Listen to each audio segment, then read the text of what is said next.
The case of Abriel Perez. Abriel Perez was born on November 18, 1971, in Monterrey, Mexico. She was the second of three children born to her parents, Maria del Sacramento Saganon and Manuel Perez. Raised with her older brother Javier and younger sister Ana, the family lived simply but ensured their children received a strong education and encouraged them to strive for a better life.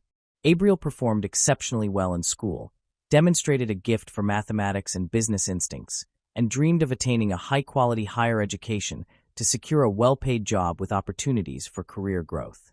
After completing high school, Abriel was accepted into the most prestigious university in Nuevo Leon, where she earned a master's degree in finance and business administration. After graduating, she was hired into the sales department of one of the nation's largest and fastest-growing companies. A few years later, she moved into digital sales and rapidly climbed the corporate ladder, becoming the company's executive director within 2 years.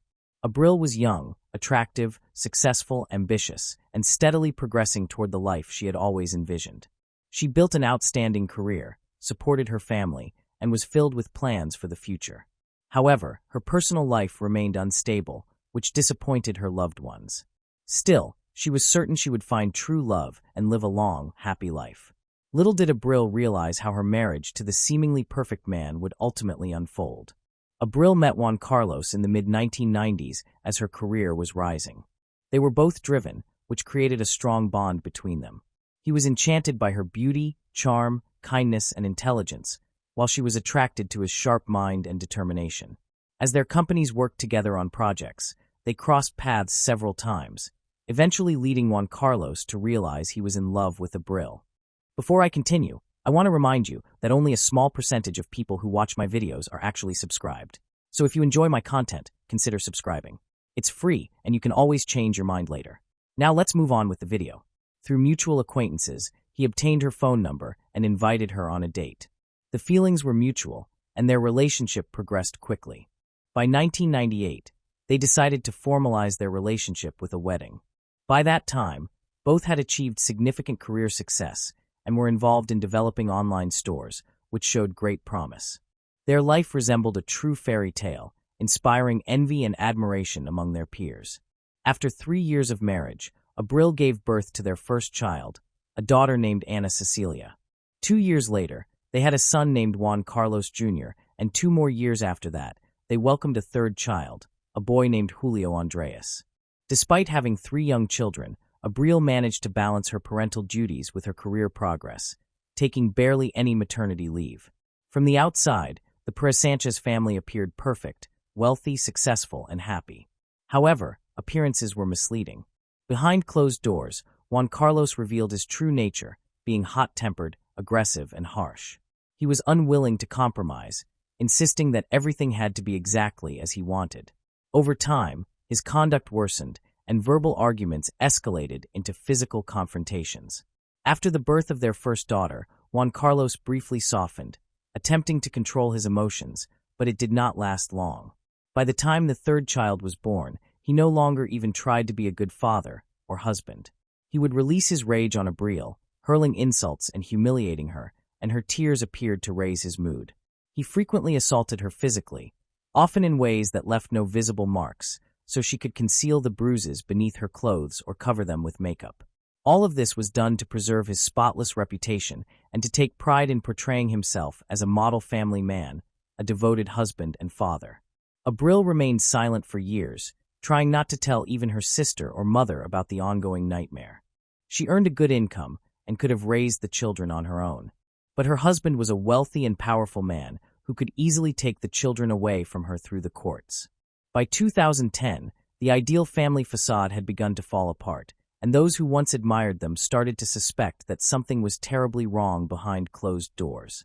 Abriel was not merely subdued but profoundly distressed, visibly thin, sleeping poorly, and often displaying bruises on her face and body that became increasingly hard to hide.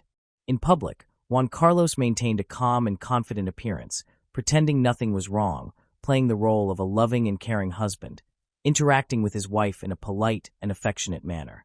However, at home, he turned into a monster, making it increasingly dangerous for Abriel to be near him.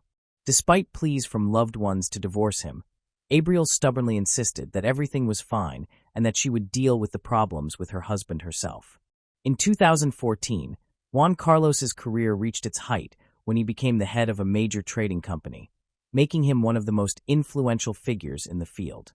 After this promotion, the family moved to Mexico City, settling into a large house in one of the capital's best neighborhoods. Their children attended an elite private school, and Abril sincerely hoped that the move would have a positive effect on their relationship.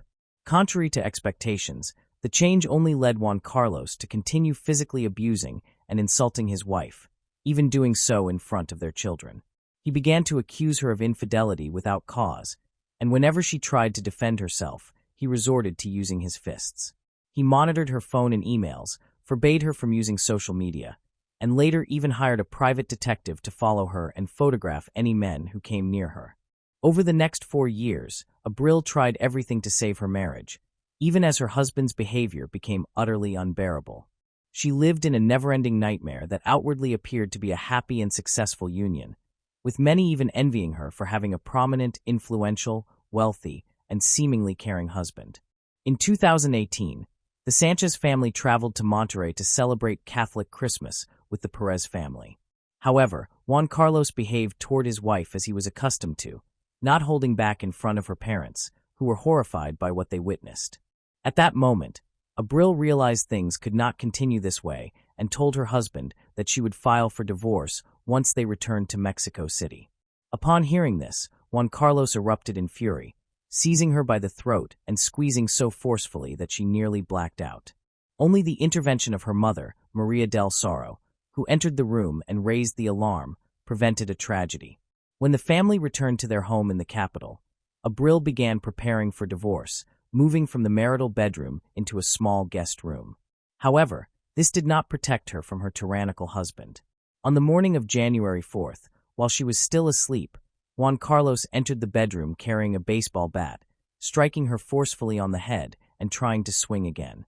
Half awake, Abril barely grasped what was happening, but she managed to slide off the bed just in time, literally saving her own life. She started screaming, and the children ran into the room after hearing the noise. The youngest son shielded his mother with his body, while the eldest son took the bat from his father. Together, they fled the house and went to the hospital, where doctors diagnosed Abril with a serious concussion and a deep cut above her eyebrow that required stitches. As soon as his wife and sons left the house, Juan Carlos contacted his lawyer to explain the situation and asked for help in resolving it. He also posted on his social media page, claiming that his wife had betrayed him, was unfaithful, and planned to leave him for another man, taking their children and attempting to take all their jointly acquired assets. Moreover, he alleged that his wife had stolen all the money from their home safe, and that when he tried to stop her, she injured him in the shoulder with a knife. As proof of his innocence, Sanchez shared photos of a bloody knife and stains on the floor, but these were later shown to be fake. The blood came from Abril's own room, and the knife photo was taken from the internet. Despite this, his friends believed him and shared his story on social media, sparking widespread outrage. Meanwhile, Abril had filed a police report against Sanchez, accusing him of trying to kill her. After being released from the hospital, she moved out of their home with their sons and was granted temporary custody. Their adult daughter, who was in college, also supported her mother and condemned her father's behavior. Sanchez was ordered to pay a small amount of alimony to Abril and their sons, but he disagreed with the amount. He faced a possible prison sentence, but as an influential businessman, he was confident he would avoid punishment. Abril returned to her parents' home in Monterrey, where she filed for divorce and began offering online consultations to women in similar situations. She planned to open a center for psychological and legal assistance for victims of domestic violence. 8.5 months after the incident, Sanchez was finally arrested and charged with femicide, bodily harm, and attempted murder. He was jailed for more than a month, but managed to appeal the pretrial detention decision and was released. During the trial, crucial evidence, including hospital photographs and medical records, was not presented. The judge considered the testimonies of Abril and her sons insufficient and released Sanchez, stating that his actions did not pose a direct threat to Abril's life. Abril was stunned and terrified by the verdict, realizing that her former husband had used his connections to obtain his release. She sent an official letter to the judge expressing fear for her life, but it had no effect. Immediately after being freed, Sanchez began legal action against Abril for custody of their sons, forcing her to return to Mexico City for court hearings. Abril arrived in Mexico City with her children on November 25th, fearing for their safety after a court session. As they were driving to the airport, a motorcyclist stopped at a traffic light, pulled out a handgun, and fired twice at Abril, who was seated in the front passenger seat. One bullet grazed their younger son, but none of the children were seriously injured. Abril was rushed to the hospital, where doctors struggled to save her life for more than 6 hours. But sadly, she died that evening from severe injuries and massive blood loss. Abril's family, convinced that her ex-husband Juan Carlos was behind the brutal act, urged authorities to arrest him. However, law enforcement stated that without identifying the shooter, it was difficult to discuss motives, and they could not claim that it was a hitman sent by Sanchez. The case was not classified as femicide pending further investigation, and Juan Carlos remained free. After Abril's death, her children were placed in the care of their maternal relatives, while their father, Juan Carlos Sanchez, prepared to fight for custody in court. Sanchez's soon-to-be ex-wife's sister wrote an angry social media post blaming him for the incident, but her page was quickly blocked and later deleted. Despite this, the family decided to draw public attention to the case. The attack on Abril, which occurred on a day dedicated to combating gender-based violence, sparked widespread outrage. People began sharing numerous cases in which men had attempted to kill women but were not punished. As a result, the General Prosecutor's Office launched a new investigation into Sanchez and instructed investigators to review the judge's decisions to release him. The judges involved in Sanchez's case were temporarily suspended and later removed from their positions. Mexican politician and women's rights defender Claudia Sheinbaum Parro confirmed that Abril's case had been reclassified as femicide and would be reinvestigated. The judges who had released Sanchez could face consequences for Abril's death if his guilt was proven.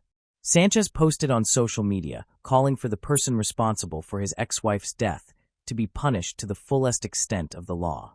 However, his daughter, Ana Cecilia, left an angry comment, accusing her father of cruelty and sharing photos of her mother taken in the hospital after Sanchez had attacked her with a bat.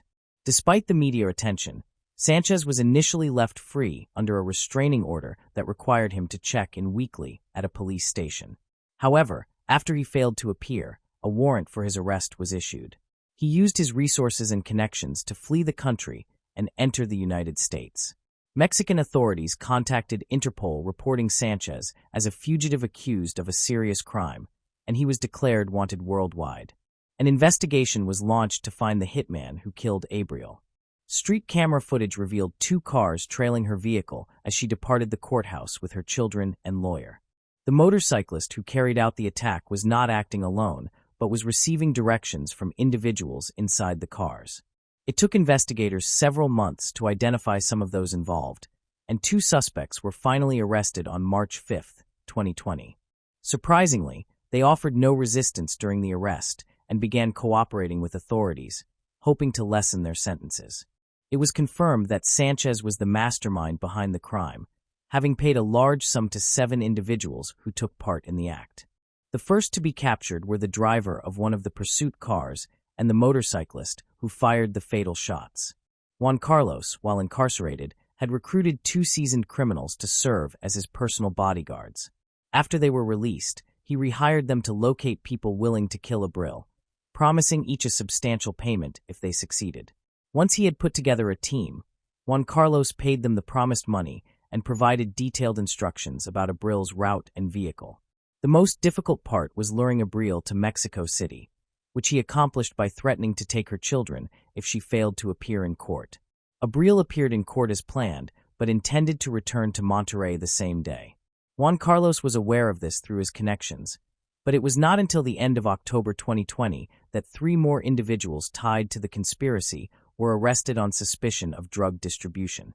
It was later discovered that they were also involved in Abril's murder.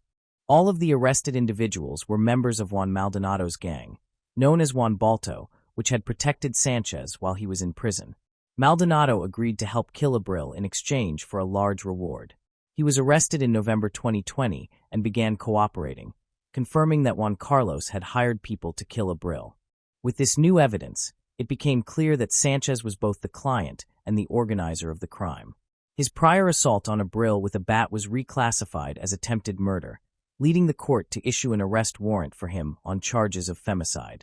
By the spring of 2021, all of the participants in the crime had been captured except for Sanchez, who remained at large. The weapon used in the murder was also recovered. In total, 9 people from the same criminal group were detained, 7 of whom were directly involved in pursuing and shooting Abril.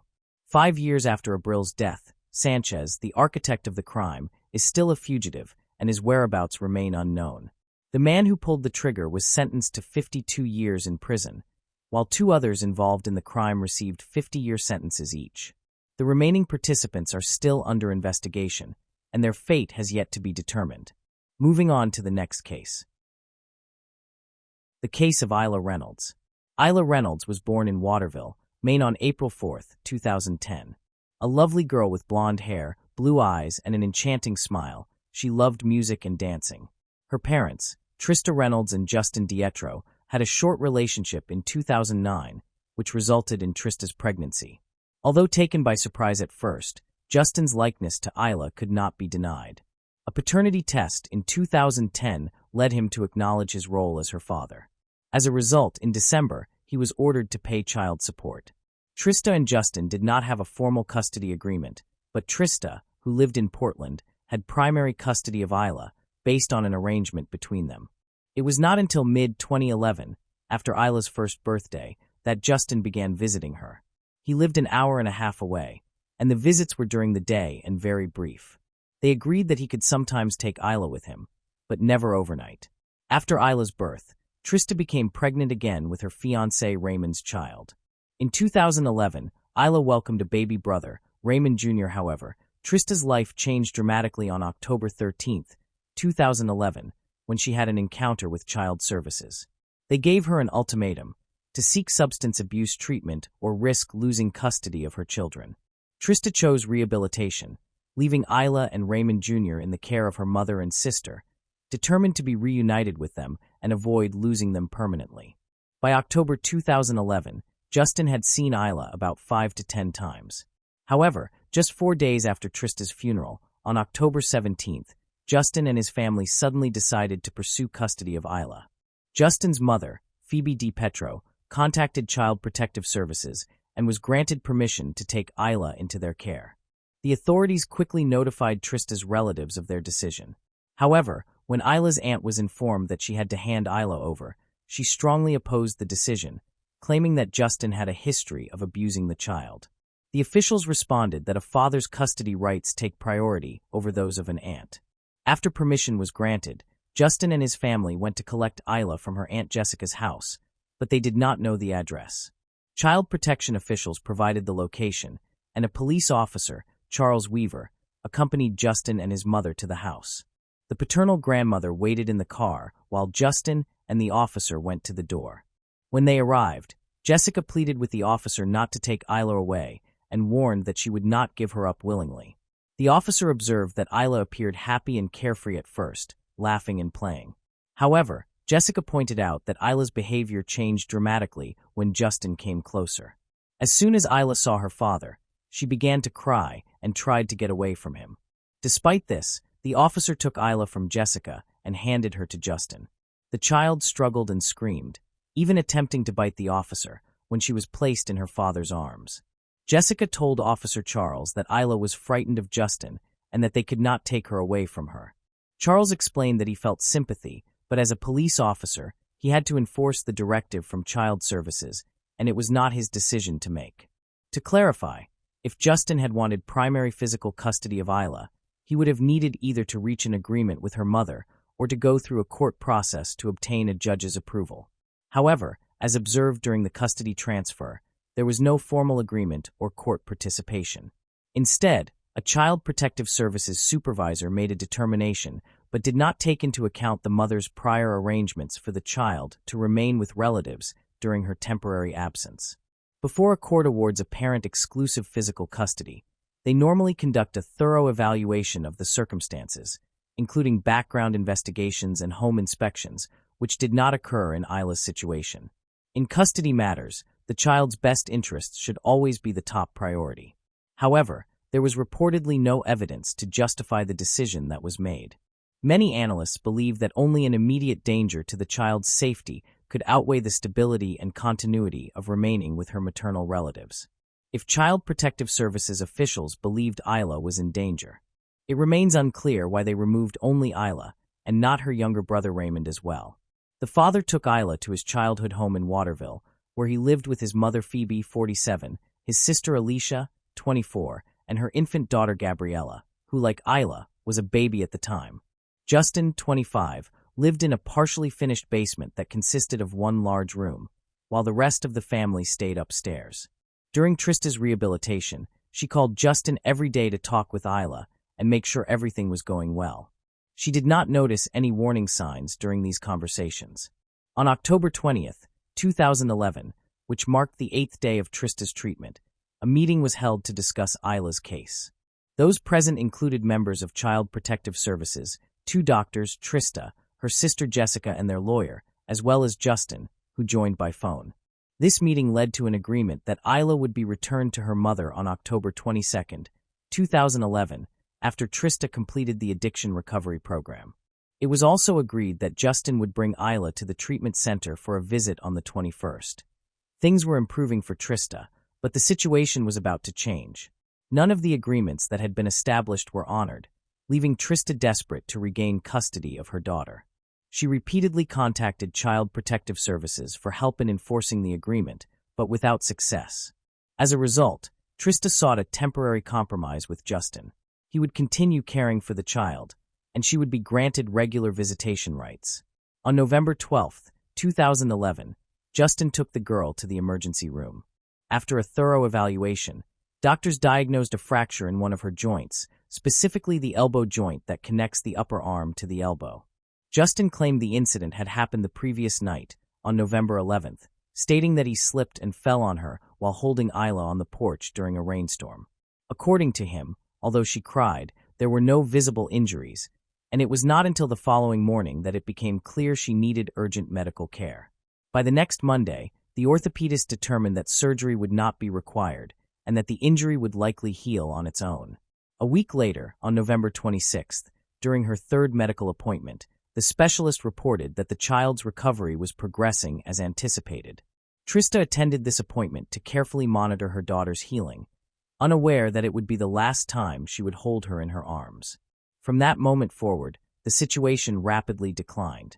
Frustrated by continuous conflicts over custody, visitation rights, and even her ability to speak with her daughter by phone, Trista chose to take legal action. On December 15, 2011, she filed court documents to begin legal proceedings in an effort to obtain full physical custody of Isla. On Saturday, December 17, 2 days later, Justin contacted the police in the morning to report that Isla was missing from his mother's home, where he was living with his girlfriend Courtney Roberts and his sister Alicia. According to his account, they had put the 20-month-old girl to bed the previous night, and when they woke up early that morning, she was gone. Trista was traveling to visit her boyfriend Raymond in a coastal town in Maine, just 50 miles from the Canadian border, when she received devastating news. She was dozing in the passenger seat while her father-in-law, Robert, was driving. Robert received a call from Trista's father, who told him that Trista's baby, Isla, was missing. The news left Robert frozen, and he searched for a safe place to pull over and wake Trista. Groggy, Trista listened as her father's voice came through the phone, telling her that her baby's location was unknown. Desperate, Trista changed direction, heading to meet the police who were searching for Isla. The 90-minute trip felt like an eternity to Trista, who repeatedly called Justin to find out what had happened. Her calls went unanswered, leaving her terrified. When they arrived at the police station, both Trista and Robert gave statements to the authorities. About 30 minutes later, Trista's father arrived, visibly angry and distressed. It was revealed that Justin had called 911 that morning at 8:49 to report Isla's disappearance. He claimed the last time anyone saw Isla was around 10 p.m. the previous night, when his sister Alicia checked on her before going to bed. However, on Saturday morning, they discovered Isla was no longer in her crib, but Justin did not specify the exact time of her disappearance or the timing of the call. Justin suggested that an unknown intruder had abducted the toddler. The news of Isla's disappearance spread quickly, and the authorities immediately launched an investigation. The police chief addressed the media, assuring them that the case was being thoroughly investigated and that their main goal was to find Isla by any means. Officers searched the house for any possible evidence that could help locate Isla and support their efforts. Meanwhile, the family stayed with friends, and a command center was established to coordinate the search. On the third day, Monday, December 19th, the FBI was asked to assist in the operation. By that point, 75 individuals from various agencies were participating in the search. State police seized 2 vehicles from the DiPietro residence, a 1996 Ford Explorer owned by Justin and a 4-door silver sedan owned by Justin's girlfriend Courtney, who had been present on the night of Isla's disappearance. The search for Isla intensified as the FBI's child abduction team carried out door-to-door interviews. A total of 75 officers worked relentlessly, spending 5,000 hours over 10 days following 330 leads. 50 civilian volunteers and a $30,000 reward supported the effort. Justin initially stayed out of the spotlight, avoiding the media. However, he later made more public appearances, including on the Today Show, where he spoke about the change in law enforcement's messaging. He appealed to whoever had taken Isla to bring her back, stressing that they had no right to keep her and that she belonged with her family at home. Justin explained his delayed cooperation by saying he was initially naive and had expected Isla to be returned within a few weeks. He also claimed that law enforcement had advised him to avoid the press, which was partially confirmed by a spokesperson from the Department of Public Safety. However, the spokesperson clarified that this advice had only been given at the very start of the investigation. After that, police actually encouraged Isla's parents to stay visible to the public. Justin used the opportunity to respond to suggestions made against him, inviting the television host to spend a day with him to better understand his situation firsthand. While he commended the police for their work, he admitted that some of their techniques were uncomfortable. He emphasized that the truth remains unchanged, no matter how many times he was questioned or accused of lying, and stated his belief that the truth would eventually surface. By the end of January, police found Isla's blood in several locations inside the DiPietro house and made their findings public. Although there was not enough evidence to make arrests, 3 adults, including Justin, Courtney, and Alicia, who lived in the home where Isla was last seen, were considered suspects. According to Stephen McCausland, a spokesperson for the Department of Public Safety, the forensic evidence conflicted with the family's account of events, making it highly unlikely that someone could have removed Isla from her bedroom without one of the 3 adults in the house becoming aware. 6 months after Isla's disappearance, on May 30, 2012, police announced that it was unlikely the little girl was still alive. Trista's family invited journalists into their home to watch the press conference where this information was shared. Trista broke down in tears, and her grief quickly turned to anger as she accused Justin of killing her baby. For Trista's family, learning the details of the forensic testing conducted at Justin's family's home was incredibly difficult. They already knew that Isla's blood had been discovered and had been told that the amount was equal to 25% of her blood volume. However, they did not see the evidence until January 2013, when everything was finally shown to them. The investigation revealed disturbing findings. The baby seat in Justin's 1996 Ford Explorer had Isla's blood on the left shoulder strap, and dried gastric fluid was found on the back seats. In Isla's bedroom, blood was found on her princess pink sneakers next to her crib, as well as on the face and arms of her doll. Investigators believed Isla may have attempted to wipe blood from her mouth using her toy. Additionally, a bloodstain was discovered on the living room couch. Most of the blood evidence was located in the basement.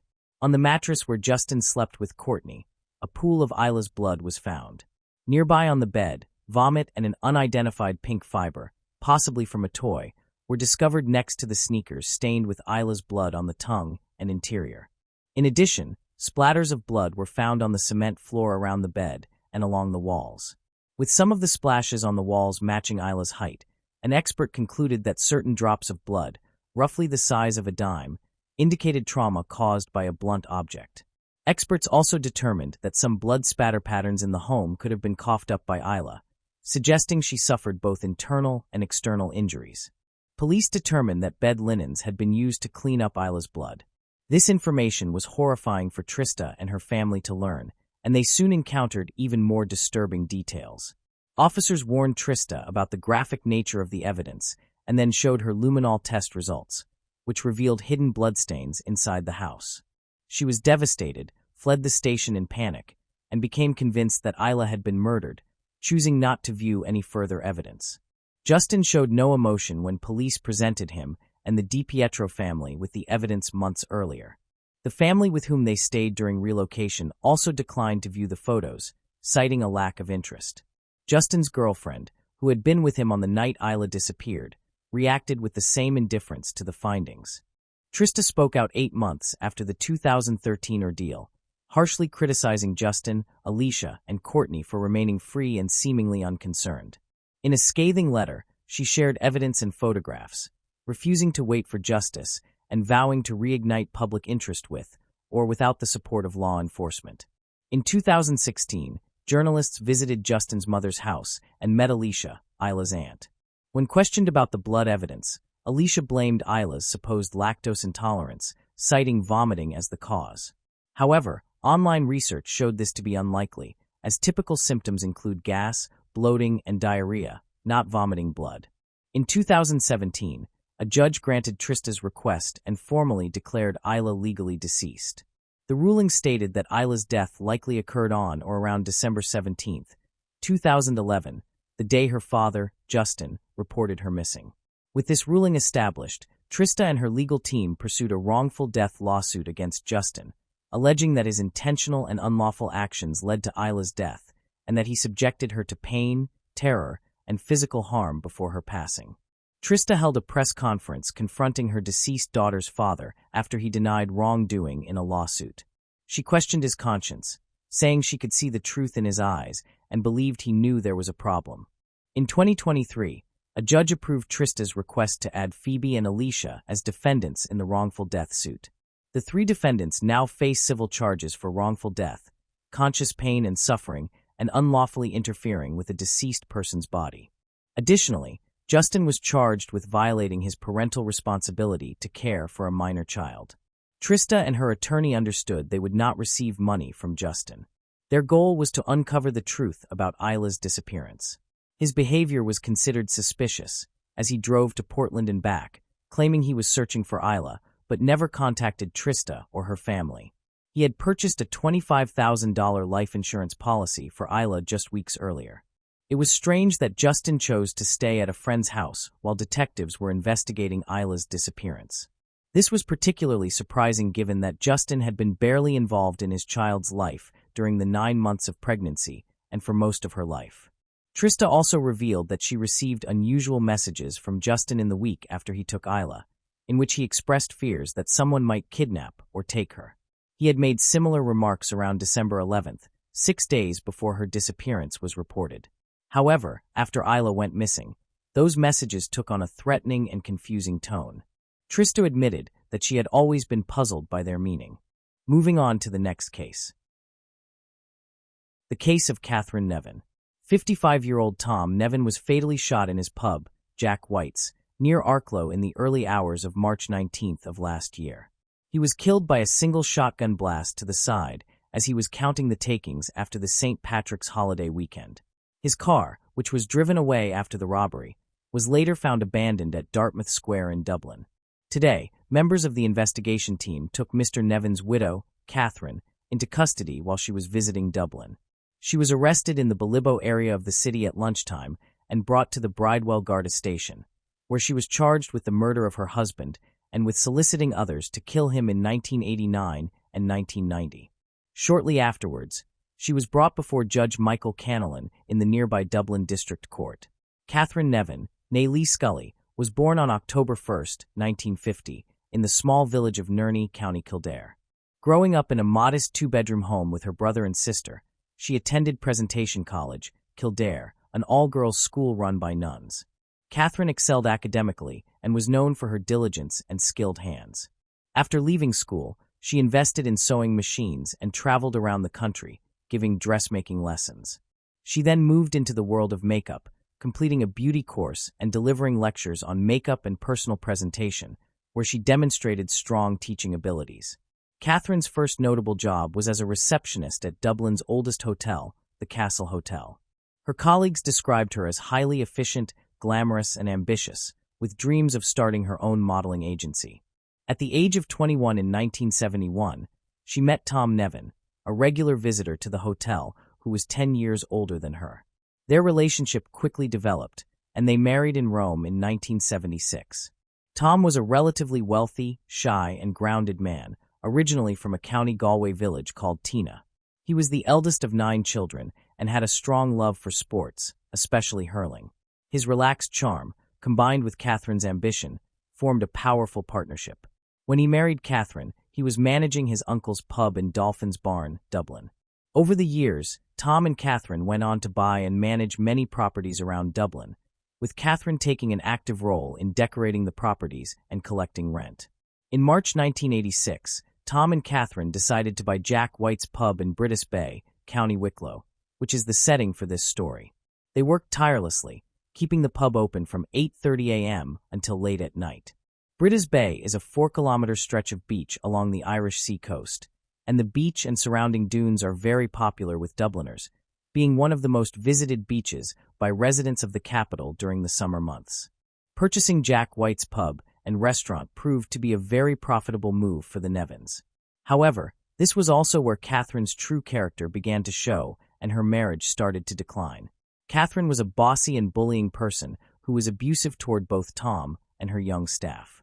While some people viewed her as a motherly figure, the general opinion was that she was very difficult to work for. She had no problem belittling Tom in front of staff and verbally abusing young employees, many of whom would later speak out about her behavior. One example of her pettiness was shared by a staff member who said that one night after closing, the staff and Tom were sitting together chatting and laughing. When Catherine came into the bar, she disliked what she saw and took the staff's tiff's tip jar, which was seen as extremely petty and spiteful. Tom was affectionately known by the staff as Daddy. He was a gentle giant, standing 6 feet 3 inches tall, and was caring and quiet. The staff loved him, and he always went out of his way to help them. However, Catherine controlled the workplace with an iron fist. One staff member said she was so strict and ruthless that her behavior bordered on being inhumane. Kathleen, a cleaner on the team, was told to come in early to redo rooms she had already cleaned. At one point, Catherine asked the cleaner to work full-time, and when the cleaner refused, Catherine retaliated by contacting social welfare officers and reporting that Kathleen had refused full-time work, making her ineligible for government support. Catherine's actions were petty and vindictive. As early as 1986, Catherine and Tom were no longer living as a married couple.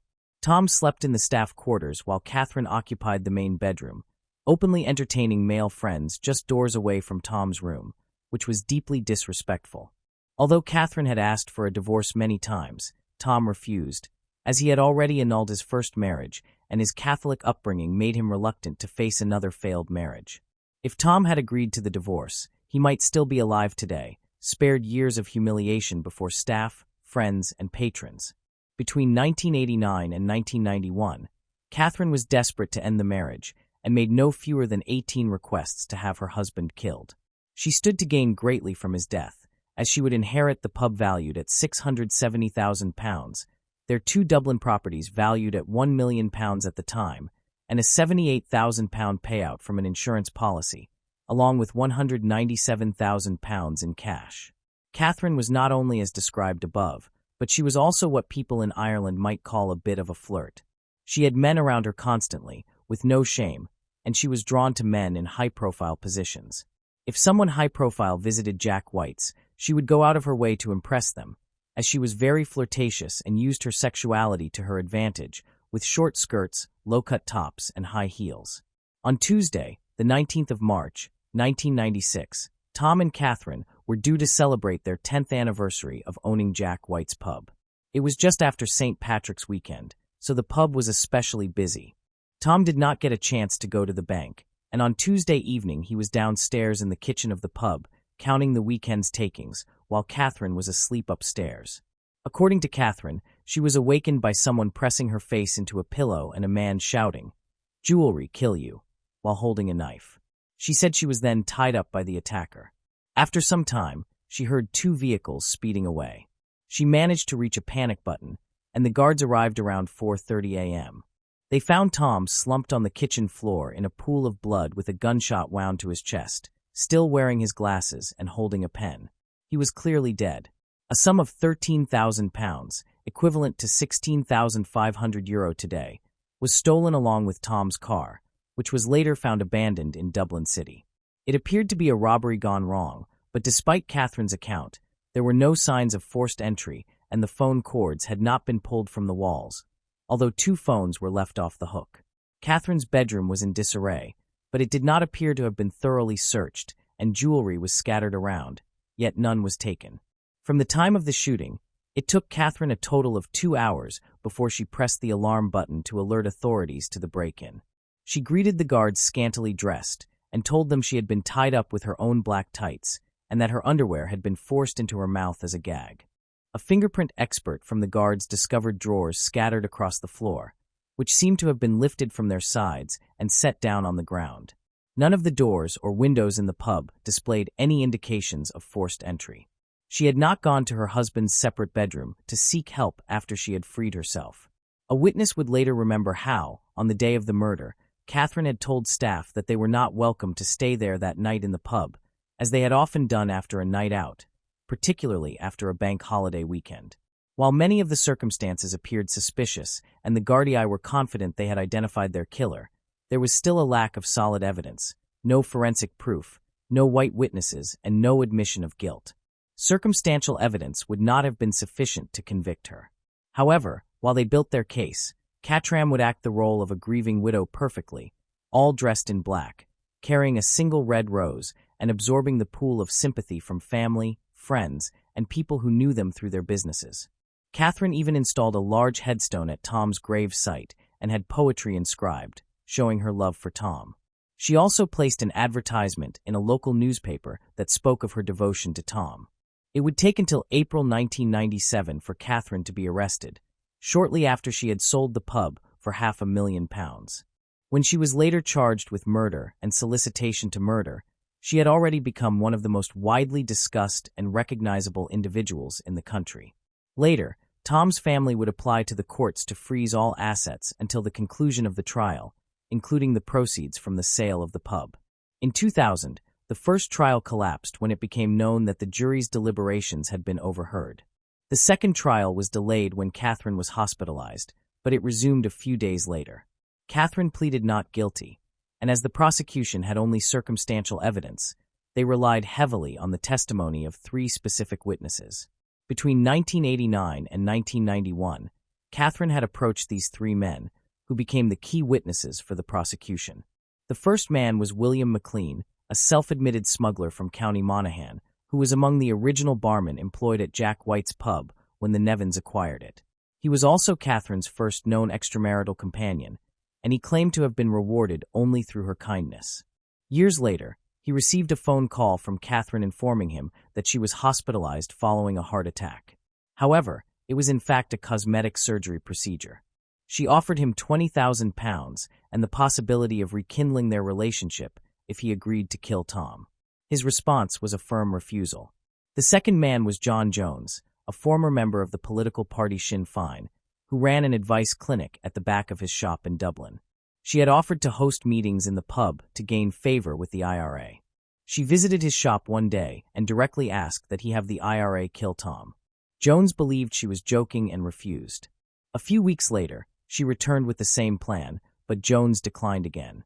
She even appeared at his business premises, bruised and bandaged, claiming that Tom had assaulted her.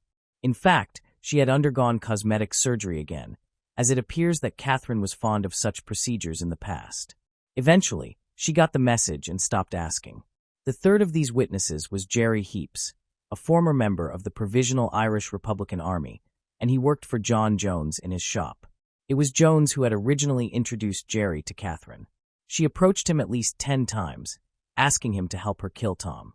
Then she suggested to him that Tom could be killed during one of his weekly visits to the flats he owned, as it would be a suitable moment since he would have the pub takings with him. Every time Jerry refused, she would come up with another idea. One of these involved ambushing him after having a meal out with Catherine. He told her he could not do that because most of the shot would travel through him and strike her. Catherine's reply to this was that it would look wonderful if Tom were to die in her arms. Jerry said no again. Catherine also would have an affair with Guard Inspector Tom Kennedy, an affair he would deny in court. This affair began in 1991. Several staff members would state in court that Kennedy was a regular visitor to the pub, and one staff member said she had seen him and Catherine in bed together on several occasions. Kennedy would say that Tom was his friend, and that was the only reason he went to the pub. But Tom would say differently to one of his staff the morning after a retirement party that was held at the pub for Kennedy, where Catherine would give him paid flights to New York to visit his children, a very generous gift on Catherine's part. Kennedy would go on to say to the guards that Catherine was the type of woman who would give you a pain in the head when she started going on about things. He said he was aware of the rumors of him and Catherine having an affair, but that he was over 60 and that sex would not be a concern of his. Next, we have Judge Danica Buckler, who was introduced to Catherine by Tom Kennedy. Edward said he too had an affair with her, which he also denied, just like Kennedy. It was also said that he had his own key to the pub and would let himself in and out at all hours of the night. Allegedly, Tom was very upset by this affair, according to staff members, and he would frequently argue with Catherine over it. Catherine would later go on to deny these affairs in court. On the day before Tom's murder, Monday the 18th of March, the bar and lounge saw steady customer traffic. The only unusual event that day was a visit from a strange man wearing a long overcoat and carrying a bag. This man then went to make a phone call, and one of the staff said he was muttering into the phone. He spoke to Tom, and the staff assumed Tom knew him given the nature of their conversation. This man was not seen leaving the pub that day, and it is possible that he did not leave, but instead hid in the pub and later in fact shot Tom.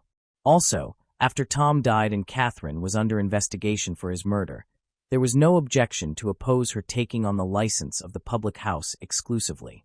The Judge Danica Buckler would be the one to grant her the license in his private chambers. Another theory was that Catherine herself was the one who pulled the trigger, as she was the only one in the pub that night. Tom did not seem to act defensively immediately before it. He still had his glasses on his nose, and his pen was in his hand when the guards found him. He would not have been unduly surprised by her arrival in the kitchen. While there was no evidence of firearm residue found on her clothing, they only tested the clothes she was wearing that night. But she could have changed her clothes before she tied herself up. After all, she had 2 hours before she got help. She also admitted to washing her hands before their arrival. In another scenario, Catherine would have had to be helped by an accomplice who tied her hands and took the money, the gun, and the car to Dublin. The other theory is that Catherine helped one or more people to carry out the killing. The trial of the infamous Black Widow, as she was called, held the nation's attention from beginning to end, and she rapidly became one of the country's most high-profile killers. She destroyed Tom's character by claiming he was violent and an alcoholic. In spite of Catherine's constantly glamorous look and flawless grooming, her tight-lipped expression and stubborn chin, along with her clear determination to appear matronly rather than seductive, could not be hidden. Her appearance was part of the complex web of lies she had created to protect herself. The media reported on Catherine's appearance, from her clothing, her hair and makeup, and even down to her nail polish. In court, it became such a problem that Judge Carl placed a ban on the press reporting on her appearance. After a gripping 42-day trial, the jury of 6 men and 6 women deliberated for a record 5 days before she was found guilty in April 2000 of paying a hitman to murder her husband and of soliciting 3 men to do the same. She received life imprisonment. 3 years later, Catherine was back in court trying to have her case overturned. The Court of Criminal Appeal said, however, that it was satisfied there was nothing in the new material that could come to light that could have assisted in Catherine's defense, and so it was dismissed. In 2010, she had another miscarriage of justice appeal dismissed. In 2014, she was denied in her attempt to appeal her murder conviction to the Supreme Court. Tom had not made a will, and Catherine, and he never had any children, so she was to inherit everything. Tom's mother had effectively frozen Tom's estate, including the proceeds from the sale of the pub. The application of probate by Catherine was still pending on the outcome of the trial, and when she was found guilty, she lost any claim to the estate. Tom's mother had also begun legal proceedings to try and have her disinherited. She died a year before Catherine had been convicted of her son's murder, and her case was taken over by her son Patrick and daughter Margaret. They believed they should be allowed to rely on her conviction as part of their legal action, and the Supreme Court agreed. So basically, she got absolutely nothing when she was found guilty. In September 2016, Catherine was admitted to hospital and was later diagnosed with a terminal brain tumor. She stayed there for 3 days and was granted a reviewable temporary release, RTR, to receive treatment.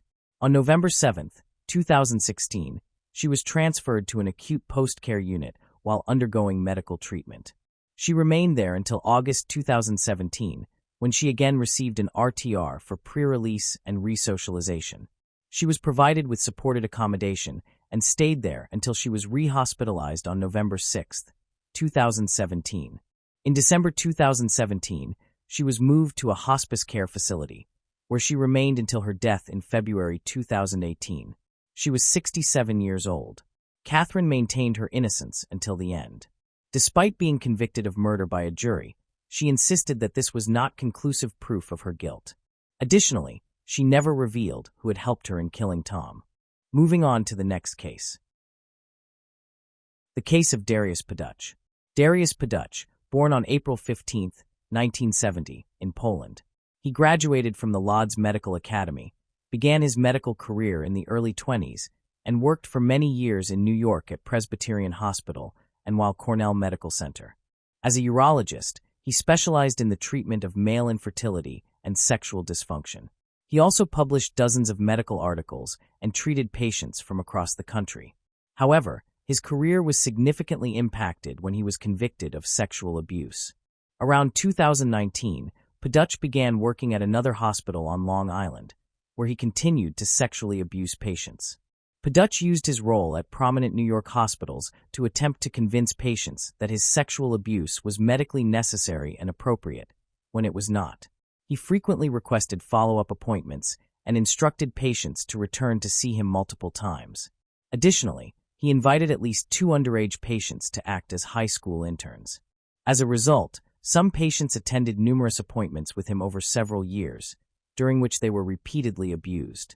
Despite someone reporting to management at Northwell Health on Long Island that Paduch had sexually abused him, Paduch continued to work there.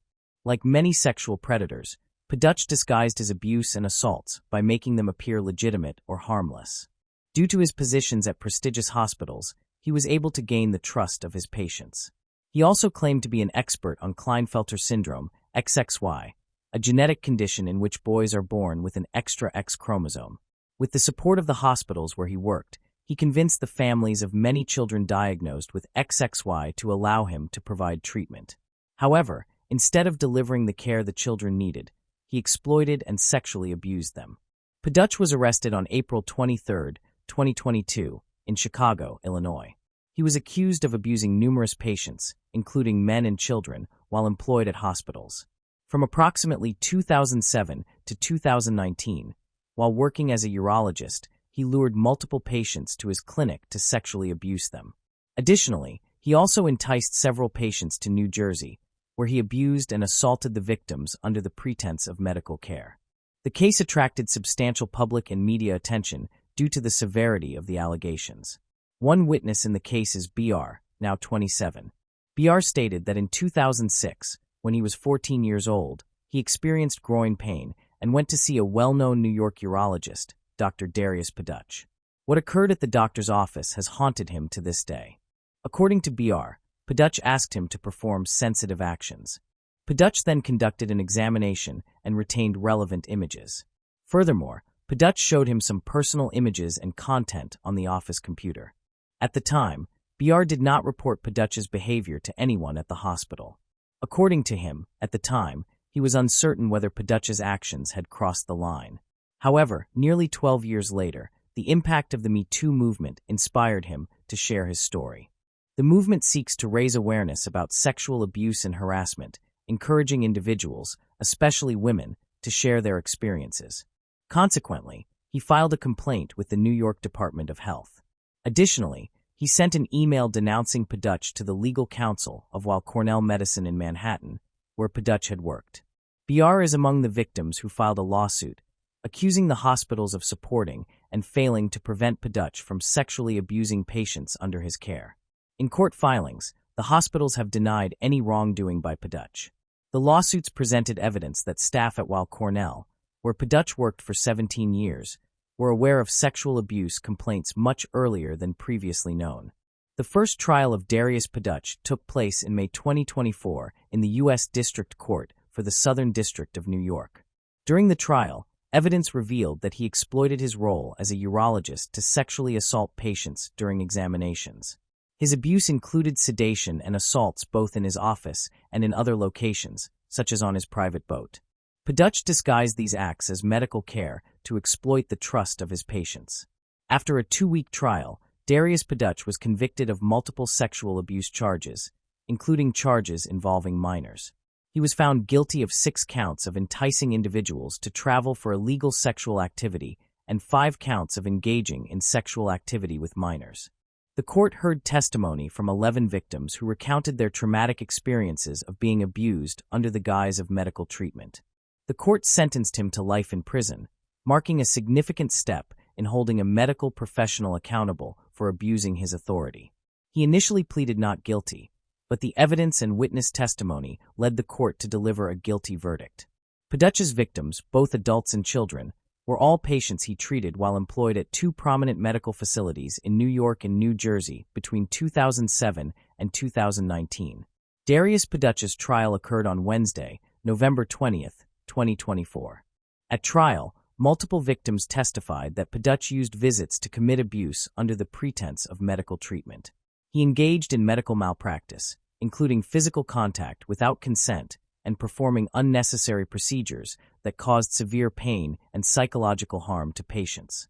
Paduch attempted to justify these actions as legitimate medical procedures, but the court rejected that defense.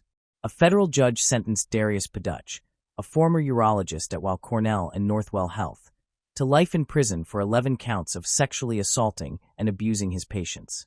Following the suspension of Paduch's medical license by the State Department of Health last year, and with the conviction, his license is expected to be permanently revoked.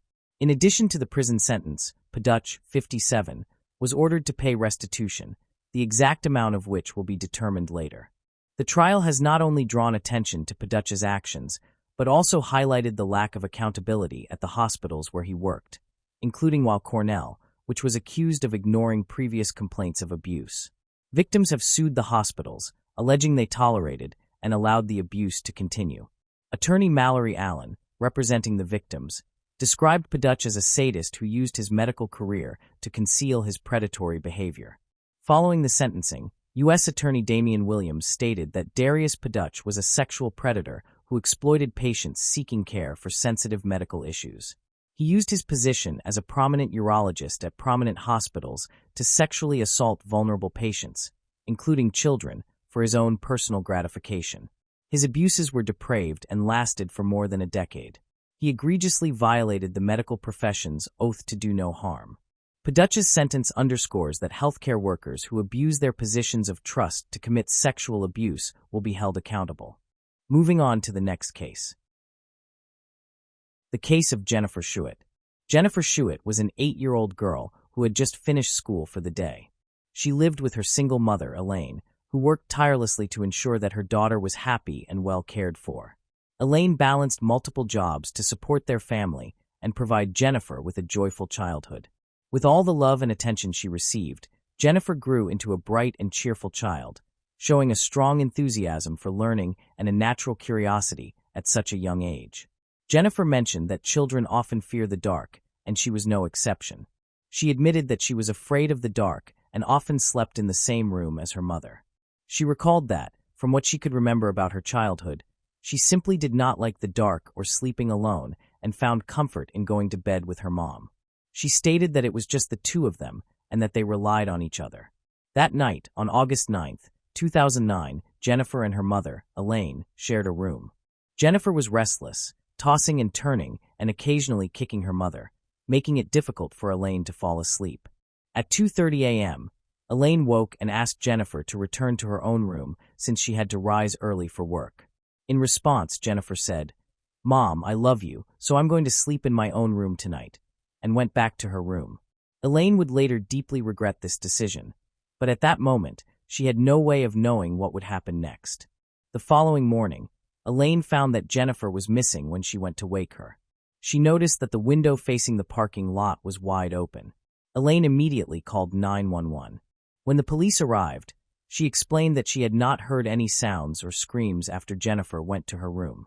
It is important to note that their apartment was on the first floor, and Jennifer's windows overlooked the parking lot. This made Elaine worry that someone might have seen Jennifer and entered her room through the window. Elaine understood that their apartment was not ideal for her and her young daughter, but it was all they could afford at the time. However, Elaine's parents intervened to help her and their granddaughter by purchasing a small house nearby and renovating it. Jennifer and her mother were scheduled to move into the new house in a few months. The day before Jennifer went missing, they had been working in the garden there, where Jennifer had been bitten by mosquitoes, making it difficult for her to sleep peacefully that night. After her daughter went missing, Elaine was heartbroken. She expressed that Jennifer was her only child and pleaded for her safe return. The police dedicated themselves to locating her. Fortunately, Elaine received news sooner than expected. Later that day, around 6:30 p.m., the police received a call from parents whose children were playing in a field and had discovered something alarming. To their shock, they realized it was a young girl. When the police arrived at the scene, they found 8-year-old Jennifer Schuett's body in the middle of the field, 5 kilometers from her home. Jennifer was in critical condition but still breathing. She had a deep cut across her throat. The most life-threatening injury was this wound, which caused substantial blood loss and left her very pale and weak. She was rushed to the hospital in critical condition, where doctors worked tirelessly to save her life. One doctor recalled that when he first saw Jennifer in the emergency room, she was a small 8-year-old, very pale, and covered with ant bites and scratches on her back. He mentioned that she could not make any sounds due to the injury to her neck. Fortunately, he added that after the operation, Jennifer's condition stabilized and the bleeding had stopped. He stated that they had completed her surgery, her airway was secure, and she was no longer bleeding, so they were very hopeful about her survival. When she regained consciousness after the surgery, her behavior changed abruptly. It became apparent that she was afraid of all men. She later recounted that she had been a somewhat difficult patient because she had seen many male doctors and was frightened of males. Additionally, the Dickinson Police Department assigned a full team to guard her hospital room. During this period, Jennifer was in a constant state of panic. She even struck a doctor in the stomach when he attempted to approach her. Elaine tried to comfort her daughter by explaining that everyone present was there to help her. Despite this, Jennifer remained wary of those around her. Her behavior became clearer when she began to disclose what had occurred that night.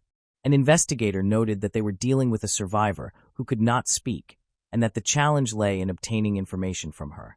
After all, she was only 8 years old, which made communication difficult. Because Jennifer was too frightened to speak directly to the investigator, the detectives provided her with a notebook and pens. They asked her to write down her answers to their questions. Jennifer communicated through notes to her mother, who then relayed the information to the officer. Surprisingly, her written responses were highly detailed and accurately recounted the events. Despite her young age, Jennifer demonstrated remarkable intelligence. According to her notes, that night she entered her room, turned on the light, and picked up a book to read, hoping it would make her sleepy. It worked, and she soon fell asleep. Suddenly, she awoke to find a stranger carrying her out of the house. She described him running with her down the sidewalk and noted that she tried to scream, but he covered her nose and mouth. He then placed her in a car and claimed to be an undercover police officer. Immediately, Jennifer sensed something was wrong when she noticed her mother's car in the parking lot, leaving her puzzled about their intended destination. Although she understood that police are generally trusted, her mother had always warned her not to trust strangers. Jennifer recalled that as a child she wanted to believe the stranger, but her lessons about strangers at school, combined with her fear of the dark, indicated that something was seriously wrong. When they passed her grandparents' house, Jennifer suggested that he could drop her off there, but he replied that he could not because they were not home. At that moment, she realized he was lying, as their car was in the driveway. The man stopped near Jennifer's school, about 3 kilometers from her house, and told her to watch the moon closely, saying that when it changed color, her mother would arrive to pick her up. Jennifer recalled anxiously waiting for her mother's headlights, but they never appeared. At that moment, she sensed that the man was mentally preparing for his true intentions. After 5 minutes, the stranger remarked that her mother was not coming, so they needed to go farther. He then drove a few more blocks to a dead-end street and stopped the car. Jennifer once again sought confirmation that he was a legitimate police officer. She mentioned that she was questioning him and needed proof that he was an officer. She asked him where his gun and badge were. He responded that his gun was in the back seat of the car. As Jennifer turned to look for it, the suspicious officer removed her underwear. Jennifer lost track of time while in the stranger's grasp because she passed out. She only became aware of her surroundings again when he was pulling her by her ankles through the field. Despite the intense pain caused by twigs and stones pressing into her back, she played dead and remained silent, knowing that this was her chance to survive. He eventually released her feet and left her alone in the field. Jennifer heard him walking away, followed by the sound of his car door slamming and the engine starting as he drove off. She realized that she could not scream and did not understand why. She managed to place her right hand on her neck and felt a deep wound.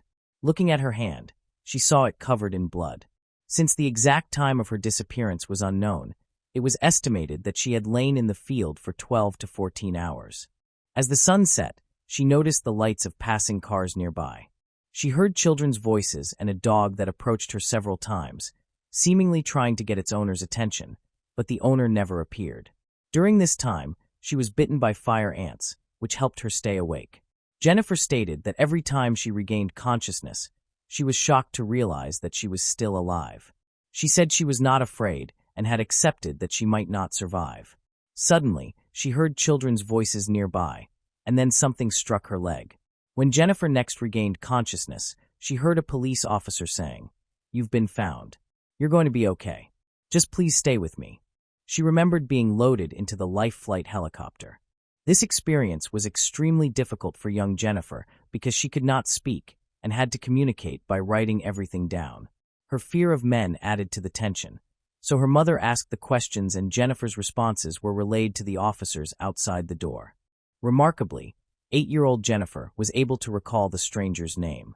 She wrote that he said his name was Dennis.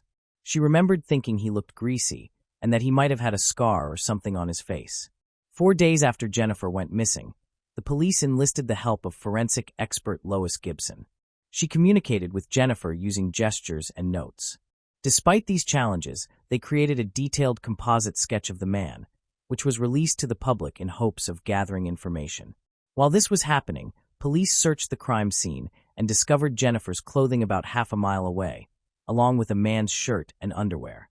Unfortunately, DNA testing on the clothing did not yield any matches to a suspect. Jennifer's recovery took time, but she displayed incredible strength for someone her age. There was a particularly difficult moment when Jennifer became upset over a chocolate bar she could not eat, screamed in frustration, and made a faint sound. Doctors were surprised because her vocal cords had been nearly severed, and they had not expected them to heal, yet they began to recover. Soon after, Jennifer was discharged from the hospital. She returned home and resumed her studies. After completing school and college, she chose to become a children's librarian. However, she never forgot the traumatic events of that night. Every day felt like a search for her attacker. She wondered if he could be anyone around her. Could it be the new neighbor? Someone at the post office or the grocery store? Was he watching them? Would he come back to finish what he had started? Fortunately, Jennifer met a man named Jonathan, and for the first time in years, she felt she could trust someone. They fell in love. Meanwhile, the investigation into her attacker had stalled. The chances of finding him diminished as time passed, and the case remained unresolved, moving from one investigator to another without progress. 18 years after that dreadful night, Jennifer received a phone call. She learned that Detective Tim Cromie would be taking over her case and wanted to meet with her. Tim Cromie promised to do everything possible to catch the criminal, and Jennifer believed him. He told her that he would use every measure within his power until the end of his career to obtain the answers she needed for the case. Tim decided to involve FBI Special Agent Richard Renison in the investigation. Richard had previously served with the Dickinson, Texas Police Department before joining the FBI. Together, Tim and Richard uncovered a significant amount of evidence collected on the day Jennifer went missing and shortly after she was found. Key pieces of evidence included Jennifer's underwear, as well as the perpetrator's shirt and underwear. They sent DNA samples found on these items to the lab in Quantico, Virginia. While detectives recognized that DNA analysis technology had improved considerably over the past 19 years, they also knew that the case's age could make it a lower priority in the lab. Investigating cold cases often comes with the challenge of time. As witnesses forget, people move away, and some may pass away. However, one advantage of this case's age was the advancements in DNA technology, which could aid their investigation. A year later, their efforts finally paid off. The man whose DNA was discovered at the crime scene was Dennis Earl Bradford, the same name that Jennifer had identified years earlier. Remarkably, the 8-year-old girl had been extraordinarily precise in her descriptions. Despite being on pain medication, unable to speak, and only 8 years old, she had written down the name Dennis. This provided significant evidence of her accuracy. In fact, it later became clear just how precise she had been about many details. Dennis Bradford, now 39, lived in North Little Rock, Arkansas, and his DNA had been entered into the national database after he had assaulted a woman in a bar in 1996. He was sentenced to 12 years in prison, but served only 4. On February 4, 2000, he was conditionally released, and less than a year later, he was arrested for driving under the influence, just half a mile from his home. He remarried and worked as a welder until his arrest in 2009. Tim Cromie and Richard Renison investigated the connection between a suspect from North Little Rock, Arkansas, and Dickinson, Texas, a small town. They discovered that the man had been arrested in Dickinson in 1987, 3 years before Jennifer's attack. At that time, he had 2 addresses located within 2 miles of Jennifer and Elaine's apartment. To verify that he was the kidnapper, detectives requested a 19-year-old photo from his driver's license. When they saw the photo, they were shocked because it closely resembled the composite sketch created with input from 8-year-old Jennifer. One detective asked if Dennis had ever heard the name Jennifer Schuett, to which he replied affirmatively. The detective then asked if Dennis had ever had the occasion to come into contact with her, and the suspect again confirmed this. When asked to elaborate, Dennis hesitated, stating that it was a lot to explain, but he believed that if the detective were to see her, he would be extremely proud of her. Finally, the suspect stated that Jennifer was alive, repeating that she was alive. The detective reacted in disbelief, exclaiming, "Oh God!" The suspect responded that the detective had no idea how hard he had prayed for that, mentioning that he was a believer in Christ but had no knowledge of her status. He added that it was just about 2 days later when he ran away and took off. Dennis Earl Bradford was arrested on October 19, 2009. He claimed he did not know Jennifer, could not remember why he had stopped near her apartment, and did not understand why he had acted so cruelly toward her. Bradford also shared a significant detail that investigators had been unaware of. After the attack, he felt intense guilt. He admitted that he had wanted to pull the trigger, but ultimately changed his mind. Following this, he was admitted to a psychiatric ward, which was the same hospital where Jennifer was still receiving treatment at the time. He had been very close to her at that time. Immediately after the interrogation, detectives informed Jennifer that the criminal they had been searching for 19 years had been arrested. Jennifer expressed that when they called her that morning and told her that Dennis Bradford had truly been arrested, it was the most significant moment of her life and meant everything to her. She conveyed her gratitude to the detectives for fulfilling their promise and, above all, wanted to thank Detective Tim Cromie from the Dickinson Police Department and Special Agent Richard Renison from the FBI for their tireless work and dedication over the past year and a half. She emphasized that their promise from day one, not giving up on her case and listening to her voice while witnessing her determination, meant a great deal to her. Jennifer also admitted that she was anticipating facing Dennis Bradford in the courtroom, as he was willing to plead guilty and not prolong the trial.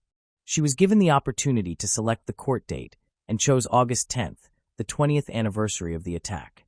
She mentioned that she remembered staying up late for endless nights, striving to perfect her victim impact statement, writing, erasing, and rewriting, trying to refine exactly what she wanted to say. She said that she had 19 years' worth of things to say to that person. However, it was not meant to happen. On May 10th, a few months before the trial, she learned he had hung himself in his jail cell, which made her feel that her right to see the case through to the end had been taken away. Jennifer went to Dennis' grave and read aloud what she had wanted to say in court, stating that Dennis Bradford had chosen the wrong little 8-year-old girl to try and murder because for 19 years she had thought of him every single day and had helped in searching for him. She expressed that in her heart, she knew he had been out there, and now she realized that by listening to her heart all those years and never giving up on finding him, she had been right. After finishing her speech, Jennifer turned to her husband and wondered if Dennis had hurt her. At that moment, a fire ant bit her leg, and she took it as a sign from God that he had heard her loud and clear. Jennifer reflected on her experiences, mentioning that despite the horrific events caused by Dennis' actions, she faced yet another challenge in her life. She explained that as a result of the trauma, she had nearly lost the ability to conceive a child. However, she noted that amidst the darkness, there were shining examples of kindness, particularly from Dr. Craig Witz, who, after hearing her story, generously offered his services to her twice free of charge. She shared that at the end of 2012, she and her partner welcomed their daughter Jenna and later their son Jonah, expressing her disbelief by saying that it felt like a dream and questioning who would have thought that they would truly be her happy ending. The criminal had tried to silence her and take away her right to be a mother, but he had failed. Jennifer desires for her story to be shared, not for her own sake, but for others who have endured similar ordeals and must cope with them every day. She mentioned that they have gone through experiences in life that they can speak about, and she believes it is worth sharing with others to instill hope. She expressed her hope that this would inspire others to use their voice to help someone else. Jennifer also added that, in the end, she is not a victim but instead victorious. Moving on to the next case. Michael Hawkinsmith, aged 35, was born in Danville, Kentucky. He was a widely recognized pastor at a local church within his community. After many years of serving there, he decided to accept a job at a local pawn shop called ABC while continuing to work part-time as a pastor. Because of health problems experienced by the previous owner, Michael eventually assumed control of the pawn shop.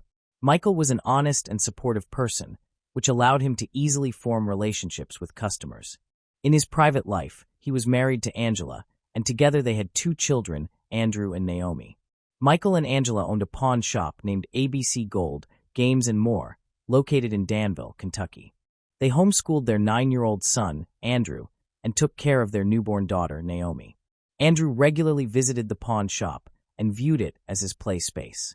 On the morning of September 20th, 2013, the Hawkinsmiths went to the ABC store as planned. That morning, Dan Smith, a regular visitor to the pawn shop, arrived as expected. Smith, commonly known as the Gold Man, specialized in trading gold between pawn shops across the state. About 15 minutes after the store opened, while Michael and Smith were conducting their business, a bearded man entered the store and ordered everyone to get on the ground, triggering a series of frightening events. Andrew was at the ABC store when his mother, Angela, told him to hide. Sensing the tense situation, he quickly called the police to report what was happening. 6 minutes after the alarm was raised, the police arrived at the murder scene.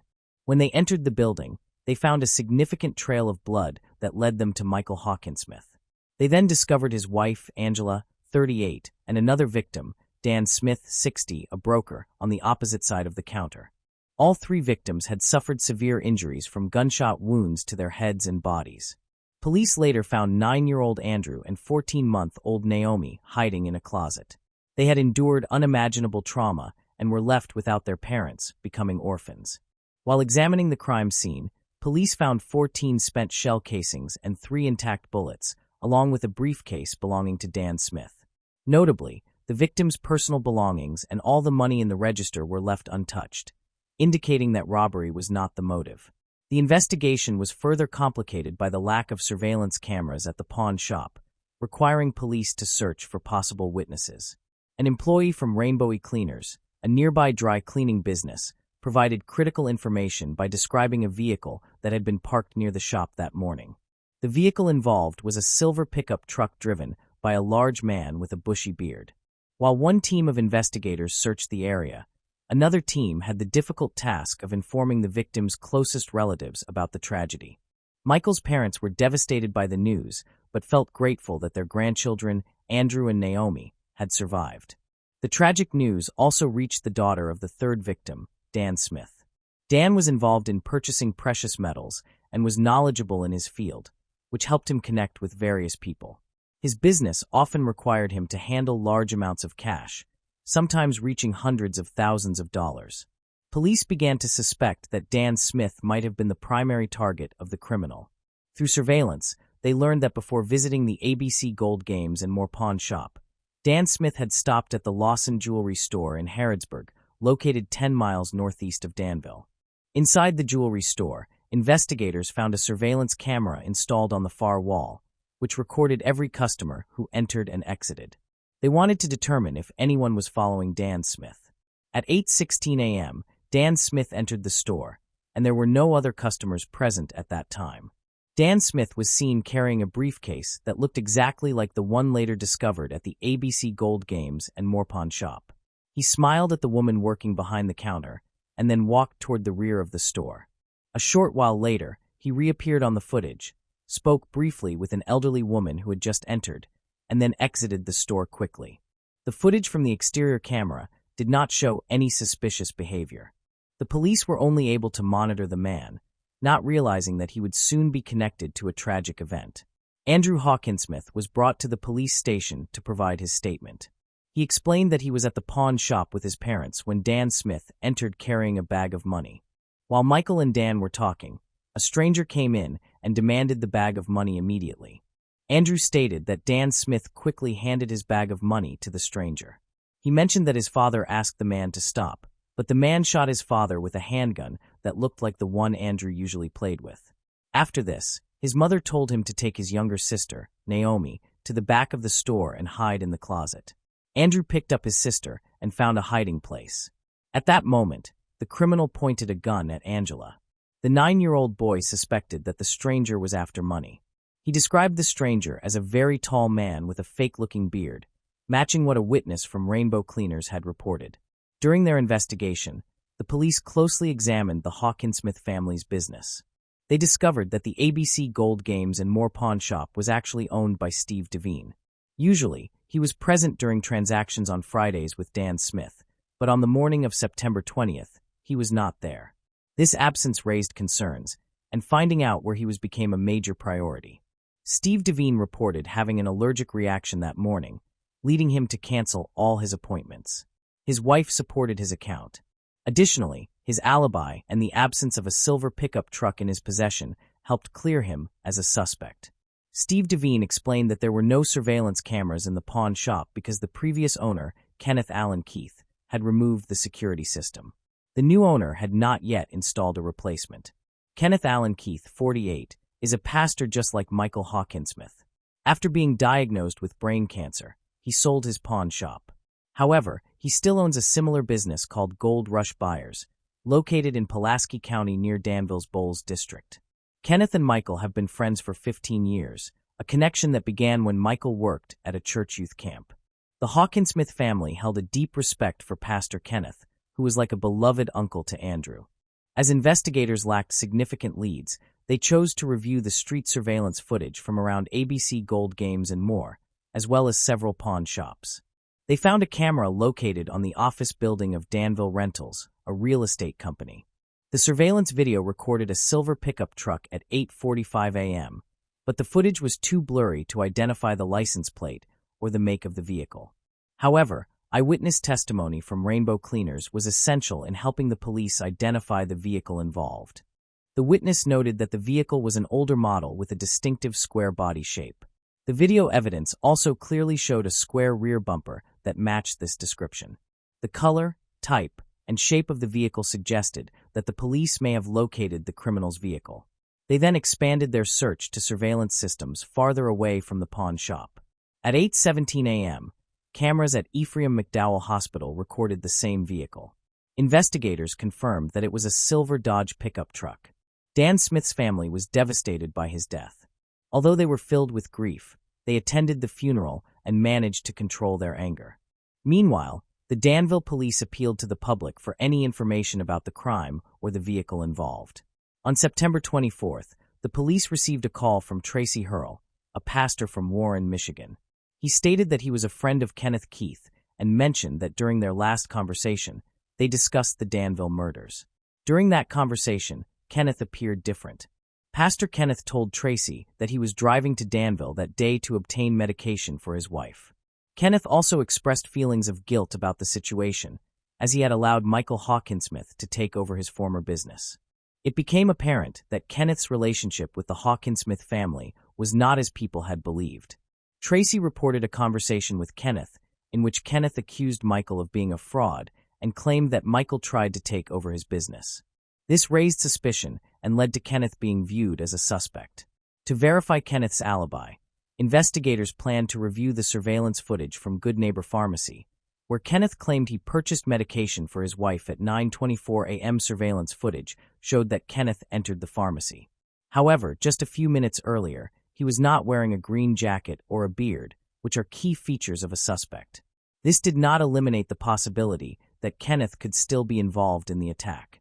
Notably, there was a 6-minute gap between Andrew Hawkinsmith's call to the police and Kenneth's arrival at the pharmacy. The police investigated whether it was possible to travel from the crime scene to Good Neighbor Pharmacy in just a few minutes. They determined that the trip took approximately 5 minutes, suggesting that Kenneth could have committed the murder, quickly driven to the pharmacy, and created a convincing alibi.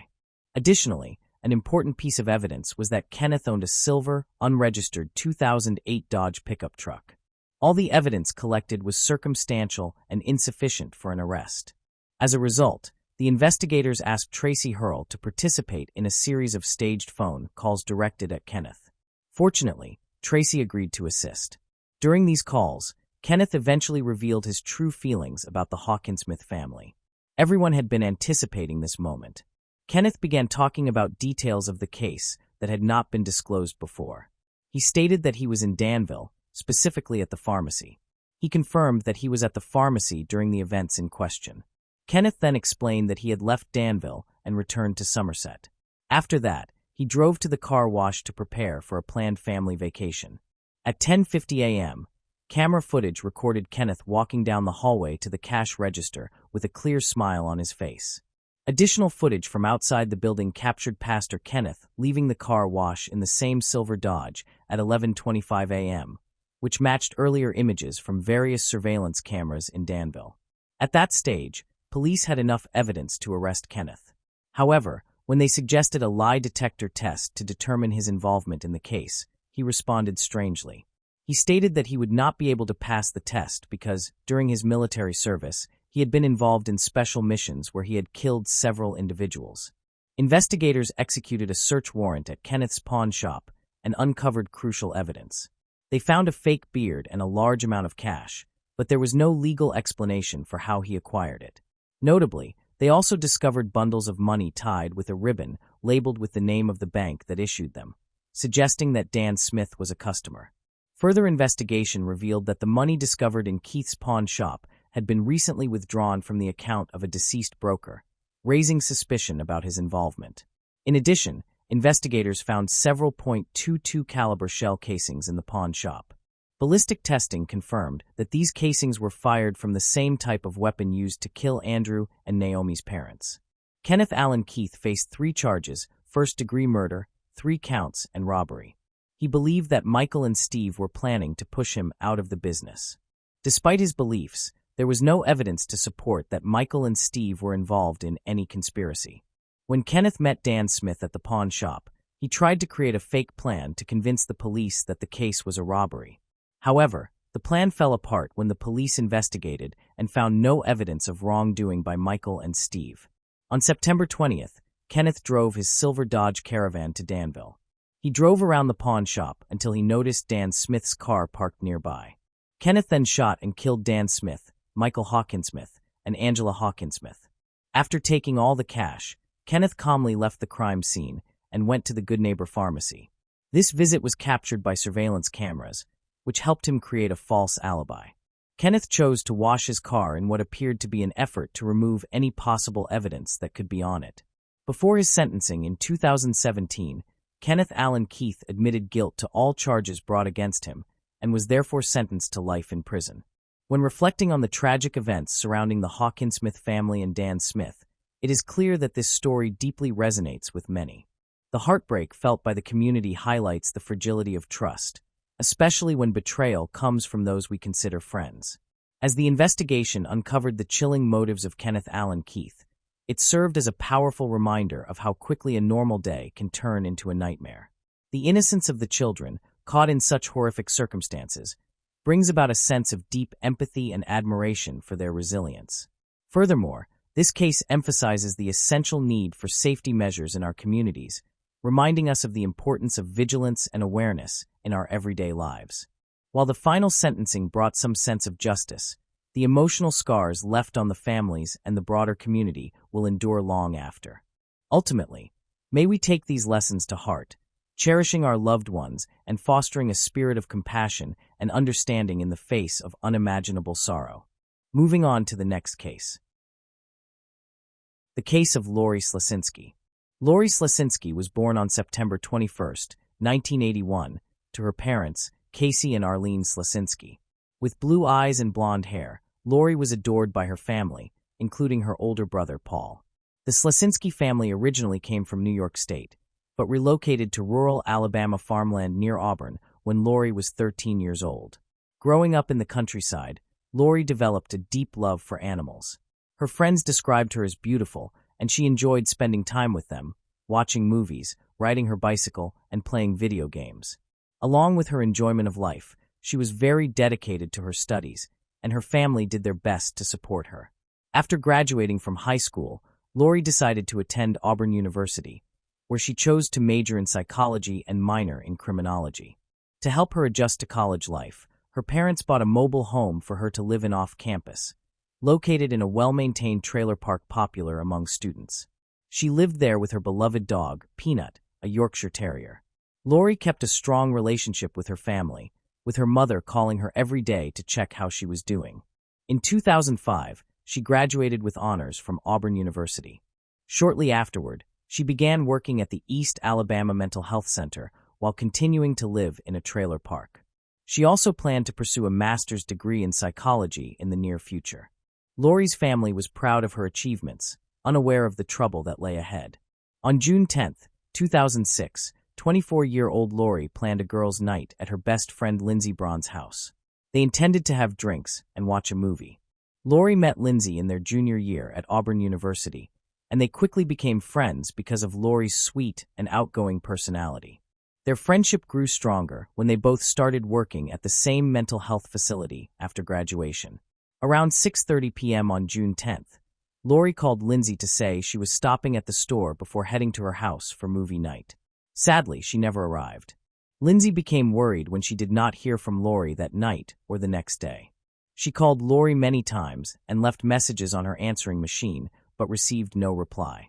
When Lori failed to show up for work on Monday, June 12th, Lindsey became deeply concerned. It was unusual for Lori to miss work without informing anyone. After Lori missed work again on Tuesday, June 13th, Lindsey and another coworker decided to check on her at home. When they arrived at Lori's trailer, Lindsey noticed that Lori was not there. The door was unlocked and the air conditioning was running, which was unexpected. Inside, Lindsey saw that Lori's dog, Peanut, was in his crate. He appeared healthy and calm, suggesting that someone had been caring for him. Remarkably, his crate was clean, even though Lori had been missing for several days. Lindsey felt that something was wrong, as it was unusual for Lori to leave her pet unattended. She remembered that Lori had placed 3 rugs on her kitchen floor because the dog would not walk on the tile. However, those rugs were now missing, as well as the outside trash can. Later that day, June 13, 2006, Lori's mother, Arlene, received a call from her workplace about Lori missing work for 2 days in a row. Arlene tried calling Lori, but could not reach her. Worried for her daughter's safety, Arlene rushed to Auburn after informing her husband, Casey, about Lori's disappearance. When she arrived, Arlene entered Lori's trailer and noticed that something was wrong. The door was slightly open and Lori's bed was neatly made, but Lori was nowhere to be found. Her car was also missing. Upon closer inspection, Arlene saw that several items were missing. Lori's kitchen rugs, a pillow from her couch, a Galileo thermometer, a green trash can that Lori used for her rake and shovel, and the phone cord for her landline. A sense of alarm began to rise in Arlene as she realized that something terrible had happened. She officially reported her daughter missing, still holding on to hope that she would return. The police began their investigation and searched Lori's trailer home. Although they did not find any definitive evidence identifying a suspect, they did observe signs of a struggle and scuff marks on the wall. On the bed sheet, they found semen and located traces of blood on the doorknob. The hanger and the single gold hoop earring were also taken from the scene. On June 10, 2006, police obtained surveillance footage showing Lori at an Alabama Walmart, marking the last confirmed sighting of her. After that, no one knew what had happened to her. Later that afternoon, Arlene received a phone call from one of Lori's friends, a 25-year-old named Daryl Richard Ennis, commonly known as Rick. He claimed that he had seen Lori on the day she went missing and suggested that she might have gone away to make a drug deal. Lori had met Daryl at the bowling alley where he worked and frequently spent time there while she was a student. Arlene recognized Daryl because Lori had invited him to celebrate Christmas with their family in 2005, feeling sorry for him since he had no family of his own. However, Arlene found it difficult to believe Daryl's story. Despite Lori's friendship with him, she was convinced her daughter would never be involved in drug dealing. Arlene suspected that Daryl was lying, but had no idea why he would make such a claim. Daryl provided the police with information about Lori's disappearance, but before they could act on it, a shocking discovery occurred. On June 14, 2006, just 4 days after Lori went missing, her car was found fully engulfed in flames near the bowling alley where Daryl had previously worked. This shifted the investigation from a missing persons case to a possible homicide. Investigators noted that the fire destroyed any evidence that might have been inside the car, but Lori was not in it when it burned. Nearby, a hand-rolled cigarette was found on the ground, along with a gas can located in the woods. This incident deeply distressed Lori's family, leading them to believe that something terrible had happened to her. The only lead they had at the time was the information provided to Arlene. When Daryl was questioned, he repeated the same story he had told Arlene, but added more details. He stated that he and Lori had grown marijuana together and suggested that she might have gone away to sell her share of it. He also mentioned that Lori could have been involved with some dangerous people. The police searched Lori's trailer, but despite a thorough investigation, they found no evidence of her dealing drugs. During the interview, investigators noticed several scratches on Daryl's hands and arms, which he said were caused by his dog. Investigators uncovered troubling information from Lori's friend, Lindsay. During their last phone conversation on the day Lori disappeared, Lindsay heard Daryl speaking in the background. Since Daryl was a friend of Lori's, Lindsay did not think much of it at the time. When Lindsay texted him to ask about Lori's whereabouts, he replied that Lori was fine when he left her. Lindsay also told investigators that before Lori went missing, she had mentioned that he had written her a love letter, but she did not feel the same way. Lori had expressed to Lindsay that she was not romantically interested in Daryl and intended to discuss this with him. Investigators later learned that Daryl had told his friends about his letter and Lori's rejection. When police re-interviewed him to confront him with new information from Lindsay, he admitted to meeting her just hours before Lori disappeared. He insisted that Lori was in a good mood and was preparing to go to the store when he left her house. However, detectives found several contradictions in his story, which caused them to view Daryl as their main suspect. Their suspicion grew stronger after searching his car, where they discovered several important items, including a knife, cleaning supplies, and handcuffs. Investigators began examining Daryl's past to uncover more evidence, but they were not prepared for the shocking findings. They learned that Daryl, at only 12 years old, had killed his mother and stepfather. On March 3, 1993, just 10 months after their marriage, Daryl murdered his mother, a well-liked church attendee, by first shooting her in the face and then beating her to death with a baseball bat in their trailer in North Montgomery, Alabama. His stepfather, Eddie Joe Flowers, met the same fate when Daryl shot him in the face with a shotgun upon his return from work. After the murders, Daryl took the family car and crashed it into a fence along the highway. Alabama State Trooper John Clark found Daryl walking on the road. When asked about his parents, Daryl admitted that he had killed them. During a search of the backpack he was carrying, Detective Clark found a kitchen knife and ammunition for both a 12-gauge shotgun and a .22 caliber firearm. When asked about his motives, the emotionless 12-year-old stated that he was angry because his parents planned to move and he did not want to leave his school. Investigators believed that Daryl lived with his parents' bodies while still attending school. He also confessed that he intended to kill his 3 stepsisters, which shocked the investigators. Although his crimes were horrific, he was too young to be tried as an adult.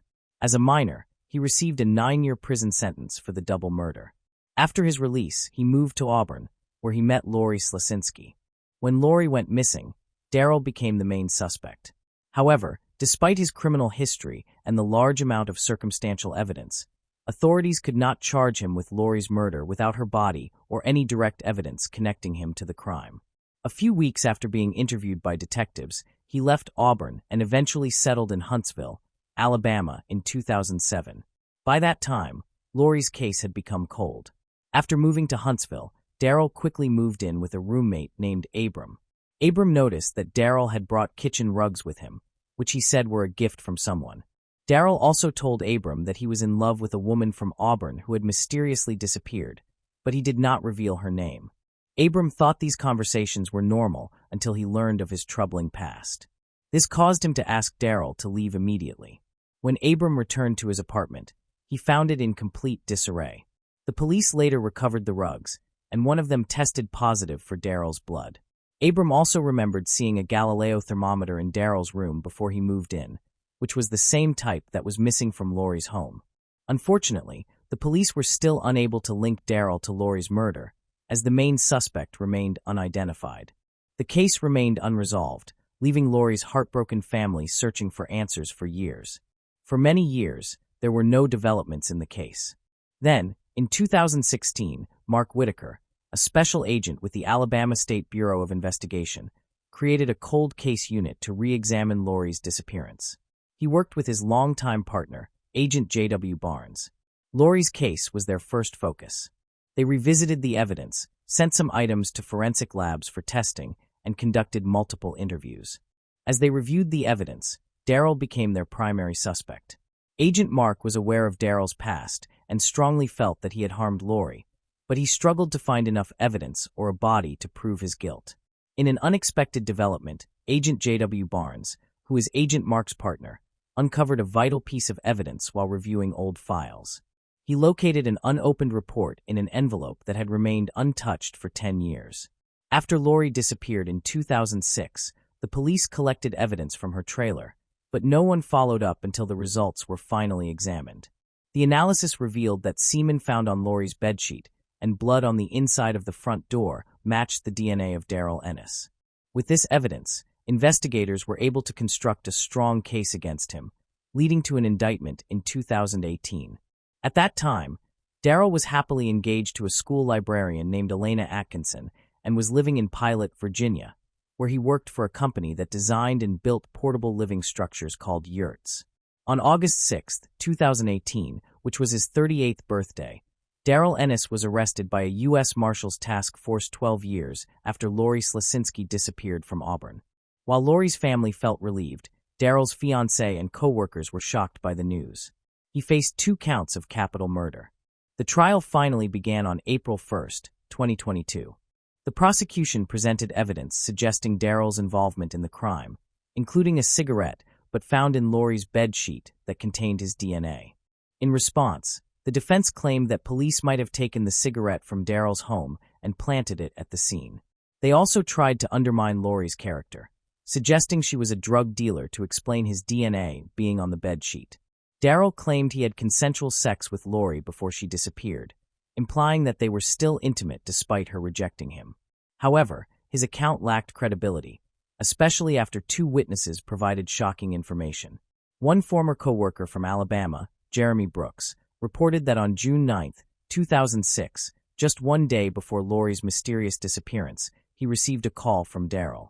He asked Jeremy if he could bring him gas, and if he could keep the gas tank. Jeremy refused and recalled that he said he had run out of gas and wanted me to help him. Later, after police discovered Lori's burned car, they found a gas can that matched the description of a can missing from the bowling alley where Darryl worked. Terry Booth, a former co-worker from South Carolina, shared a disturbing experience she had with Darryl years earlier. She remembered asking him why he had moved from Auburn, to which he replied that he needed to get rid of a body. At the time, Terry believed he was joking, but Darryl's later arrest for the murder of Lori changed her perspective. Despite Darryl consistently denying the allegations and declaring his innocence, the jury reached a guilty verdict after 2 days of deliberation. He was initially facing the death penalty, however.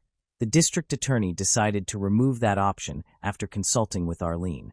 Arlene expressed that agreeing to a life sentence without parole for Darrell would spare her from lengthy appeals while ensuring he would remain incarcerated permanently.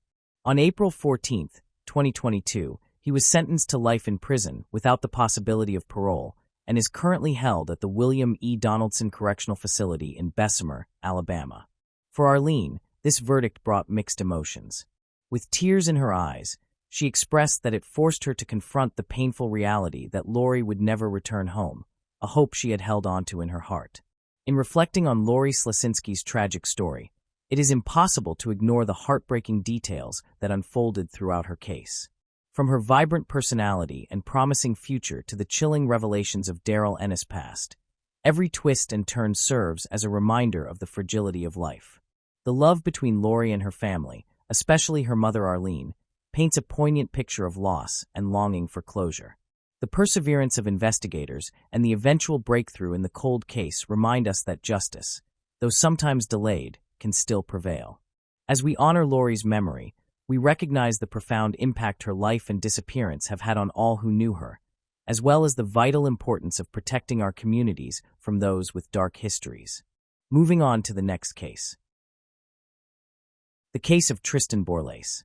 Jeffrey Borlase, the father of Tristan, was born on April 16, 1975. He served as the pastor of the Conservative Baptist Bible Fellowship Church, a Protestant religious organization with Mennonite origins. Tristan grew up in a setting where personal piety held the utmost significance, and there was a continual feeling of being under the strict and vigilant gaze of God. The core of his upbringing was the serious and meticulous study of the Bible, consistent church attendance, and moral guidance. Any type of entertainment, including laughter and brightly colored clothing, was discouraged. Good deeds, charity, missionary efforts, love toward enemies, and the rejection of every form of violence were regarded as virtuous. Jeffrey himself was raised by his father, Pastor Harry Boras, and developed a gentle, loving, kind, and patient temperament. When he was a young adult, Jeffrey obtained a summer job at the Big Surf water park in Missouri. On his first day, he encountered Tanya, a meek and charming girl of the same age. They shared similar beliefs and backgrounds, having been raised in families in which Christian values were of utmost importance. Tanya, a selfless, humble, and patient girl, viewed Jeffrey as the ideal future husband and caring father. She gave him a picture of an elderly couple holding hands, saying that this would be them someday.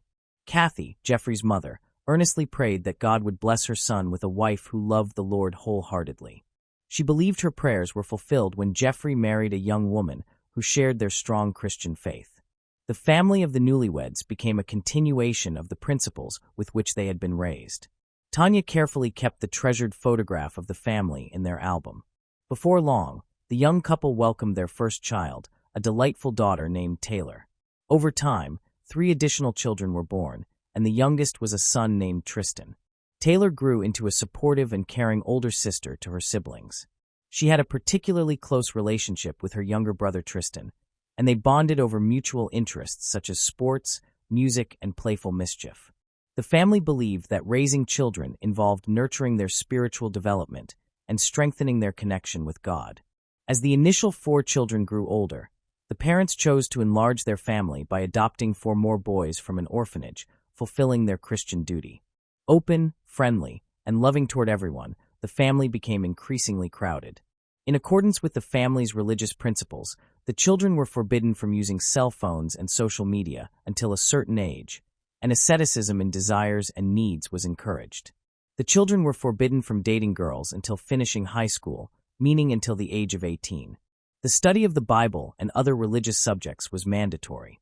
Otherwise, the children would grow up the same as any other child. The parents made no distinction between their biological and adopted children. All of them received the same affection, attention, and care. Tanya created a peaceful atmosphere and closely supervised the internal order and relationships among the siblings. She prayed frequently and performed good deeds. Jeffrey and Tanya believed that virtue should be nurtured through their own behavior, and they taught their children compassion by personal example. When a hurricane struck the people of Haiti, Tanya sold her costly wedding ring and donated the proceeds to a foundation constructing homes for the victims. In its place, she bought a modest and less expensive ring.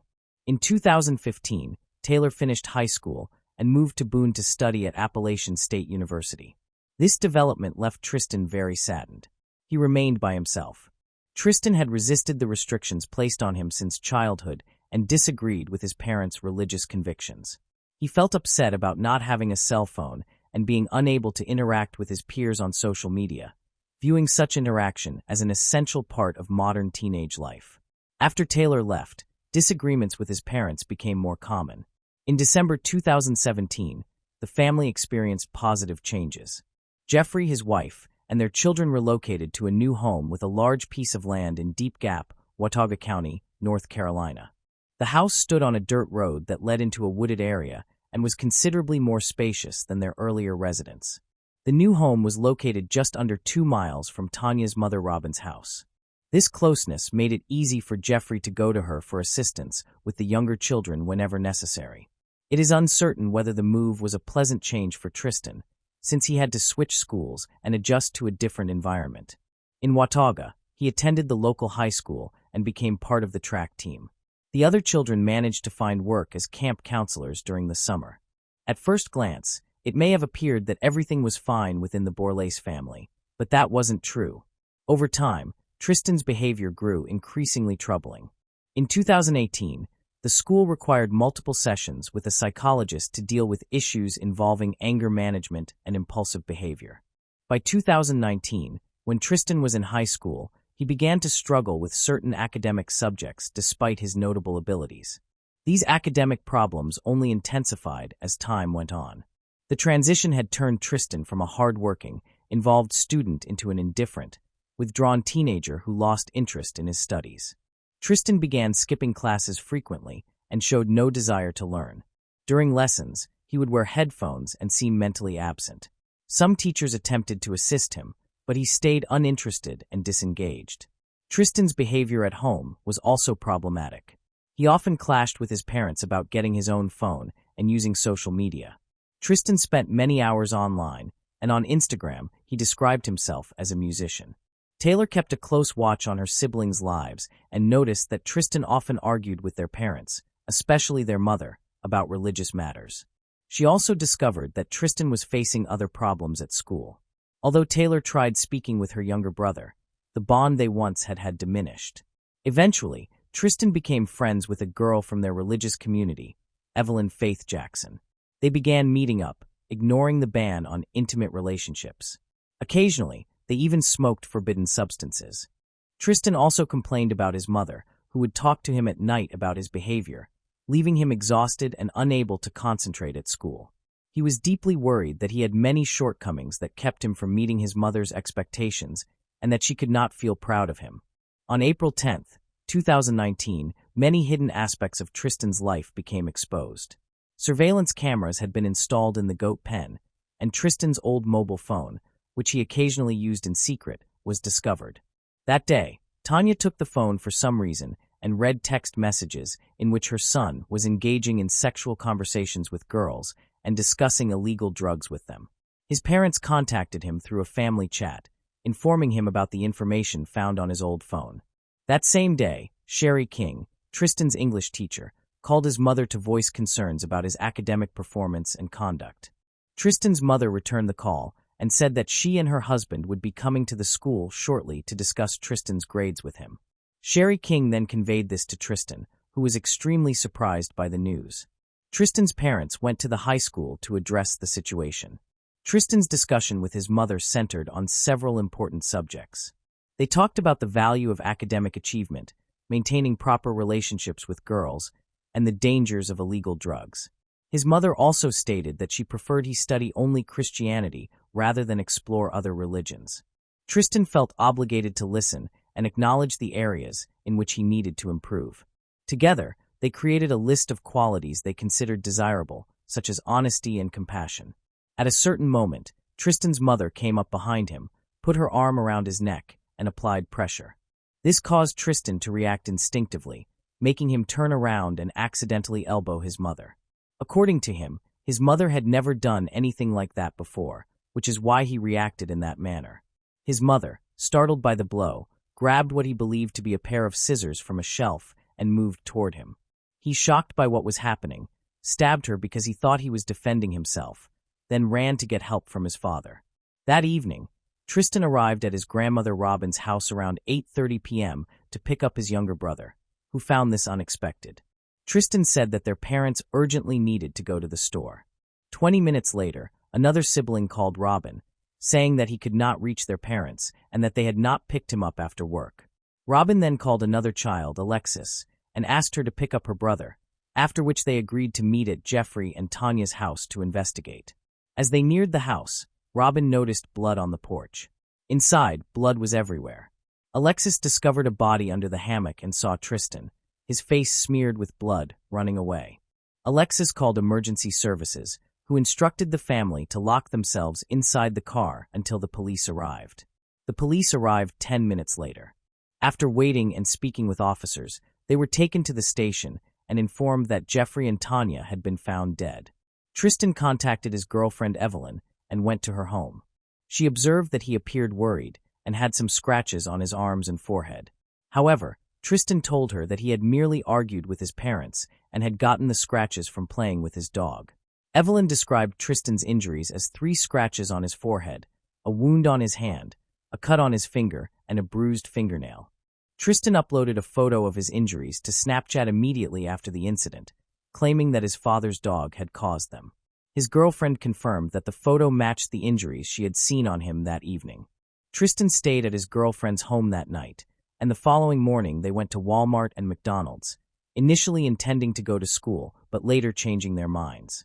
Evelyn believed Tristan needed to be away from his parents for a while, so she suggested that he stay with one of her relatives. Tristan agreed, and they traveled to another state. On April 11th, the sheriff's office staff gained access to the video surveillance system at the Borlase residence. They examined the footage and discovered the details of the crime. Police then secured a warrant for Tristan's arrest and reported the details of the vehicle he was suspected of using in the crime to the National Crime Information Center. Inspector Matthew received information that Tristan had been spotted in Tennessee and initiated the arrest process. Tristan was driving a car with Evelyn when he noticed police lights behind them. He accelerated in an attempt to escape from the police. However, he eventually stopped, and the vehicle was surrounded by police cars. Evelyn was bewildered to see her boyfriend being handcuffed and taken away in a police car. During his interview with investigator Matthew on April 11, 2019, Tristan stayed calm and cooperative. He admitted to the crime and gave a thorough account of what he had done, at times becoming emotional. Tristan Borlase, 1 month before his 18th birthday, was placed in custody without bail. The sheriff's office obtained a warrant to search Tristan's Snapchat account and 5 of his cell phones, which might have contained information connected to the crime. A search warrant was also approved for the Orchard Road residence, where detectives found several items, including another phone, a keyboard, a pen from a safe, paper cups, a hammer, a straw, knives, a red-stained swab, eyeglasses, a kitchen towel, a hammock, a digital video recorder, a rug, and various papers, South Dakota cards, and boots. Additionally, a warrant was issued for the Ford F-150 truck, and a red-stained swab, laptop, computer charger, and steering wheel cover were taken. A warrant was also granted to search the home of Tristan's girlfriend in Boone, where he had stayed the night. Investigators collected a pillowcase, a zippered sweatshirt, and a notebook from the house. Funeral services for Jeffrey and Tanya were held on April 17, 2019, at the Bible Fellowship Church, led by pastors William and Brad Gray. Despite the heartbreaking loss of their parents at such a young age, the children found the courage to write a moving obituary. Our parents never had the chance to live for themselves because they always lived for us. Jeffrey and Tanya were always a tremendous joy to their parents and a constant source of pride. Our parents made the world a better place, and we hope to carry on that legacy by loving people wholeheartedly and following Jesus. After the funeral, Taylor visited her younger brother in prison for the first time and was unpleasantly shocked by his behavior. Tristan not only showed no remorse, but even attempted to blame the family for what occurred. To his sister, it seemed he was convinced that he would regain his freedom sooner or later. Taylor felt repulsed, turned away, and walked out. Her second visit occurred on May 11th, on Tristan's birthday. This time she arrived with Robin, and the meeting did not differ much from the earlier one. Her brother bragged about the celebration that had been arranged in his honor in the prison for his birthday. Taylor considered his behavior intolerable, especially since their parents had died tragically. Following this visit, the family chose to sever all communication with Tristan. According to neighbors, they heard loud shouting coming from the Borlase residence. After the episode, Tristan went back to the house and vomited, which, according to the psychologist, signaled extreme stress rather than a cold-blooded, premeditated killing. However, the jury did not accept the psychologist's evaluation. They had access to the forensic pathologist's reports presented during the trial. Jeffrey's autopsy detailed several stab wounds to his left chest and back, slash wounds on his arms and hands, and abrasions on his skull and forehead. Tanya's autopsy indicated that she sustained multiple stab wounds, including to her left chest, back, and arm, along with injuries possibly resulting from compression of her neck. The findings imply that the parents were defending themselves, not engaging in an attack. The psychologist determined that Tristan Borlase was mentally sound at the time of the killings, but was experiencing a severely diminished cognitive state, including depersonalization, derealization, and a sense that the events were unreal. However, the court and jury dismissed the psychologist's view, deeming Tristan a skilled manipulator and a socially dangerous figure. The trial commenced on February 16, 2022. Throughout the proceedings, Tristan voiced regret for what had taken place. He accepted everything his family had stated about him and supported the imposition of a permanent restraining order so his family could feel secure. On March 3, Tristan Borlase received a life sentence without the possibility of parole for each count of first-degree murder. Judge Hakeem Horn recognized that Tristan's mental health struggles were a somewhat mitigating factor. The psychologist's report showed that Tristan continued to battle anxiety, depression, and symptoms resembling post-traumatic stress disorder. However, the judge pointed out that the psychologist found no evidence of psychotic disorders, though Tristan's anxiety and depression might have intensified due to his ongoing illegal drug use. The most distinctive element in this case is that neither Tristan's relatives, nor his attorney, nor Tristan himself offered any explanation for the motives behind the crime. There was a devout family and a socially dangerous individual who used illegal substances, who did not fully grasp the reasons for what happened and did not adequately articulate his confusion. On one hand, there was a young man with low self-worth, susceptible to depression, who exhibited signs of anxiety and did not receive the needed qualified medical treatment. Thanks for watching. I hope you enjoyed exploring these intriguing cold cases with me. If you found the video fascinating, don't forget to give it a thumbs up and subscribe to Cold Case Mystique for more deep dives into cold case investigations. Your support helps me bring you more compelling content. Leave a comment below with your thoughts or any cases you'd like me to cover next. See you in the next video. And remember, the search for truth never stops.